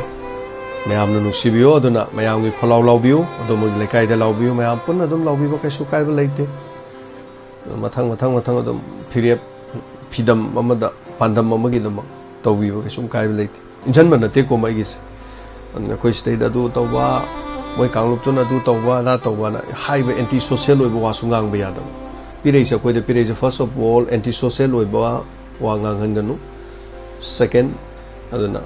One Silaga Kanaguma political party, Matamang, Congress to Sungang, BJP, everything it's an every high boogie, Portmakok labor, I don't know. So please and please, Hijeri, the Punomoxia. Adom Lekai the Mayam Lepokoi, Colom Lomina to the Kanana Tindurige, Tibina Taminava. Quick, so one of Honazar say, Ascari Homonico, Tum the Gain of Honazet, the same Hakanda. I pandam do Pangri Povan, a yum Sasadrine, a yum lazy, a yum da Imoinomit Kakang Tumuye. Imoinomit to Tumbo Donatan, a yum the Chalaga Tumdrio. Karino Haikanda. I give Panda Mama Fangri Power Haidena. Honazari never, Adana. I Matongi Yum Sage, Habagi Mang de, I Sanalo Passige, Gari Pazaba Toge, Shell Empire low in Colam, Lagan, I Kande, Koi Shore the Chaba Tapuataba, Haxel Pan Biva, Nizabane, the Sadi Patrea, my Amadon Kang, Colmala Pyramid Hungre. Aduna Pandam Amagida Mahabata, I do not queen so one of Honazar Pose. Masila Makanga, Mayam, Zatkis Wada, so my jelly, Biraka, never. Some Tawio Hitare, so please and please. Maraxida Loop Shembagi Matang, Jacko Sumangli Lada, Sanagi Tamogi Makola, and the Sumangli Lasana, Buddha half Kivne. Squish Surjit Nahai give it. As I could loop on Sam Sira, Nahav. So, hey, could we loop Sam do you know? Loop Matang Shamnarak and a Shen Mang than a hosing there. Loop Mayama later than Niana. 2020 the high given. I do Housic say Loop Sodom Yam Tonare, I don't say so. It's in Habiram Loop Yam, but okay, Shukai the Brana, do my Habiram, how my Taudan do longer Agadin. The Loop Yam, but the President Yam, my secretary Yamay Godom. They my ideology can a wakan can. Anyway, I don't suck say. Laser open on my avatar. Me Amanagi Magi Taudan Torubudu. A queen of Patti Harry upon table. Tausulateva, Queen of Mingonda, the minor. Hi, Ruba. Hello. I'm good. If I think it's quite a dual attack by Kitty Quackle the Tam Nocturi, my people to come out over again. Or how did they cut and give her a baco? Aduga Punkai Lerkanda, Punkai Muximana, Hippado, Namagadi, my Duhana can labor to cut labor to the I do give the Hojikitanga Metaga, Ipagi and the hospitalized Ovocado, within a hair or Sulapangam.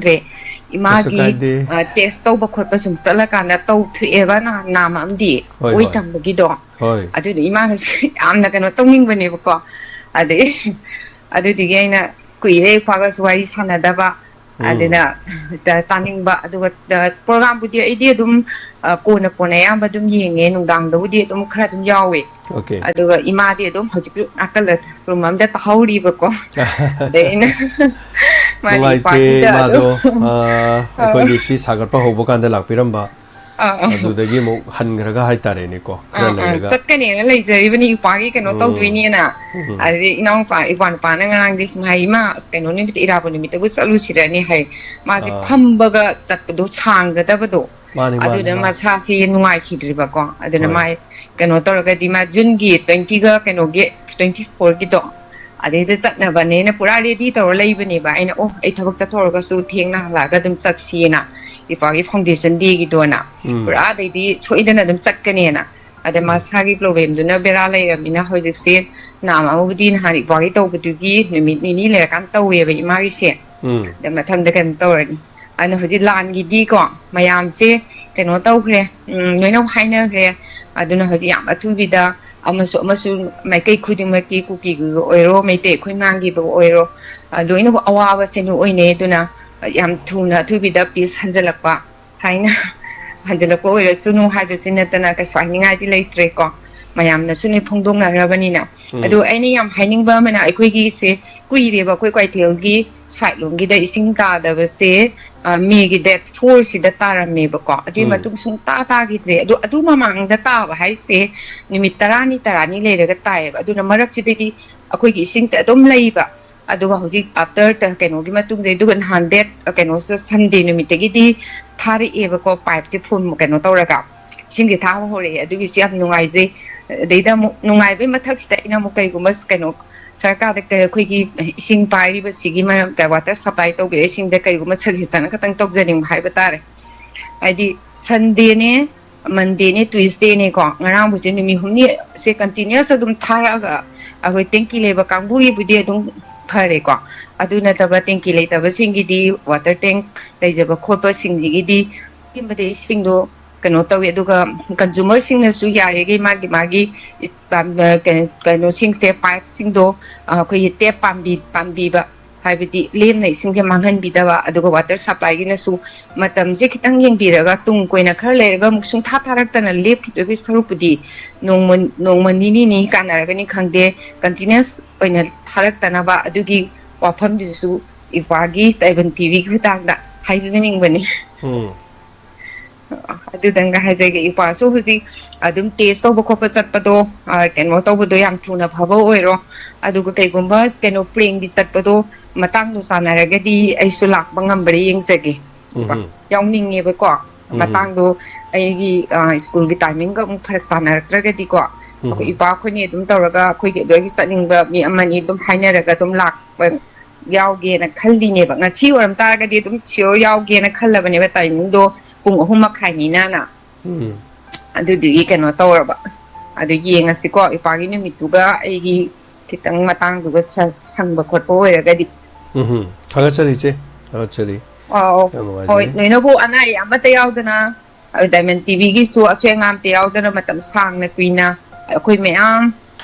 keno tor aswengam yaudana bo honar minaraga support tawnaga kuina sangna ipa su na de ektana kuigi diamond tv gi staff khudi su anai amta yaudaba oirasunu haiba wafam je thamjaraga haijaraga thamjarage ko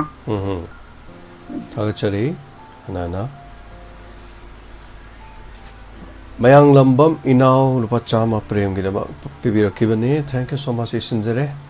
sisu amngai jai daga last call hai batare call matang la de ngasi thoram solution be abagi tanja do dum leire gentle mangang narco terrorist global issue ni identity politics story se na tapire tuga kulai pariba sing military crackdown toba tangai fade tar chale chumne military crackdown identity politics with tapira ko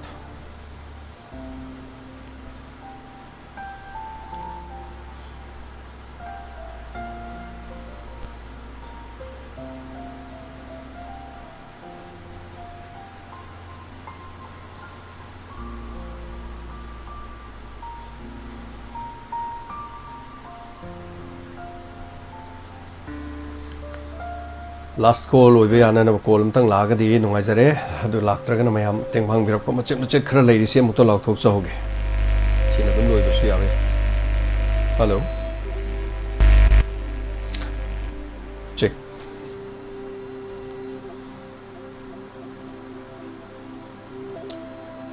ngarang kungi okay madam arun ya koi jamgi lupa singani pirakpa na hanjo lakthok chakre amuk kitang Singkacharabada ngangbam thoibigi langsinga chobagi CRPF get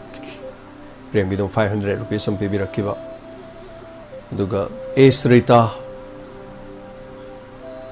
prem amadi village volunteers king el policing am pibi rakhiba thachari madam tonga na village volunteer gi duga masigi tonga na khaido ga dum leijare sigi mateng gidam khaiba tare yamna yangna namna koina ucharang na bohna jage Yunam Rasini Pachonga Premium Pibirakpa Nalini Consum Pachonga Awanagi the Monk Pibirakpani when Tonga Tonga missing Awanagi Chalibasingi Mapam as he says a Godoshi Mapam Yami Mapam Nipan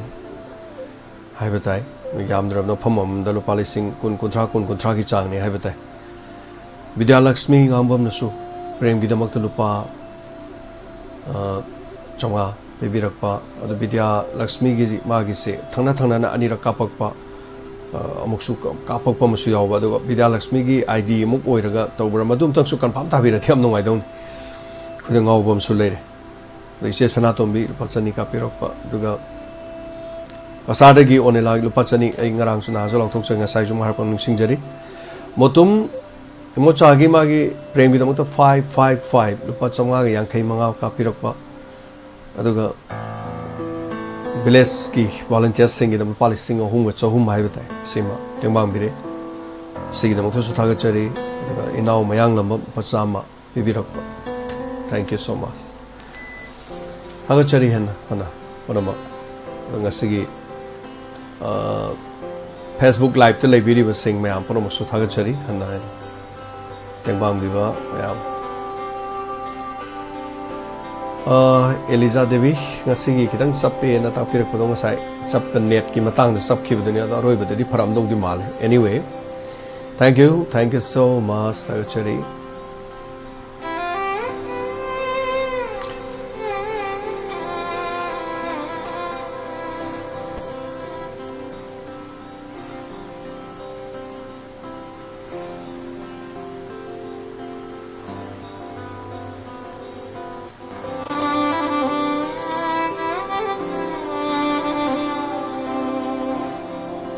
nong yam kana mafam sida taki nong sai mate video mo khoi ge studio gi nakanda uchagi badani nong yam kana tari do ba topom phom sing da di nong ta de nong sa sai haina so tak pi rakpa leki taga chari studio gi ma pa do oiga satam asigi da mukta de matang asida Pukning Warol thorom lesinjare duga mukata ba thorom amu ngaki matung da Masida mayam sarugabiu entertainment oina program ayam batong jarambadu aikoina program sing si leba ki tholibi su sing sina maramorkan entertainment program sing ayam loina kakthajaraga mayam da ngak pothana na bagi ngakta ayam batong jar kali matam yumda leiriba sing bagi pothana na bagi dama tangai phadar wakhal phathana na bagi dama update paula chingba kharaga pijaraga aduga wariba mayam sisu mateng pangdaba yade humanitarian service ma helping hena ma koina tawriba sina hauji phawada adugi matek koina ngamjaba haiba tare more than 3 lakhs ki mata ai koi mateng pangjak na TV channel amana sumaina tawdana mayam gi ngamjaba okhol manaba mayam punsilaga tawjaba aduga hena tengbang biba support tawbiriba punama puhana na thaga chari negative minds leiba sing matam punama to always negative adum leigani beware of them makoi degi section view adom na chumna chaliba phongthang adu chumna dum chatpiu adom gi wahai mana mi gi thamoi da hurt tawna na bhona biga negative peoples are always negative matam punamakta leigani maduna mahakki imung manungda mahakki macha masu mahakki nupi angang da phawba nattaba mijeng yengakpa thajaba ngamdaduna mamai thangda kari lakani masamak society to lakani so be polite be positive khara oise wakhal khara sauthokpa tamsi khara fiction gumsi social gi khara khansi mayam gi aduga phone ama pairaga koi ithanta rajniti tawbu wakhal khara thadoksi mingon the bad comment piba haters ki thabak tawba madudagi khara lapthokna ba leisi section leminess hausi gamna lure wa ngamu matam su aduna khara hena section minor ga phaba kunai mu oine na bagi dama kadai de kadi le bagi akhang hai de gi tanar kan de kadi to ya bagi abu toksi mathak thongba sing thaksi kasi leitana bevhar leitana ngangba tawriba mayam sing asi khara toksi ban tawri haidana laiba sing do khoi gi furum ne khoi gi charum ne haiba sing do kaw thong ngangning ngangbu gi wakhalon tha doksi. Thank you so much. Haying amo pungpham sing aijaram ge puno mapu jem sagur jamna khurum jari.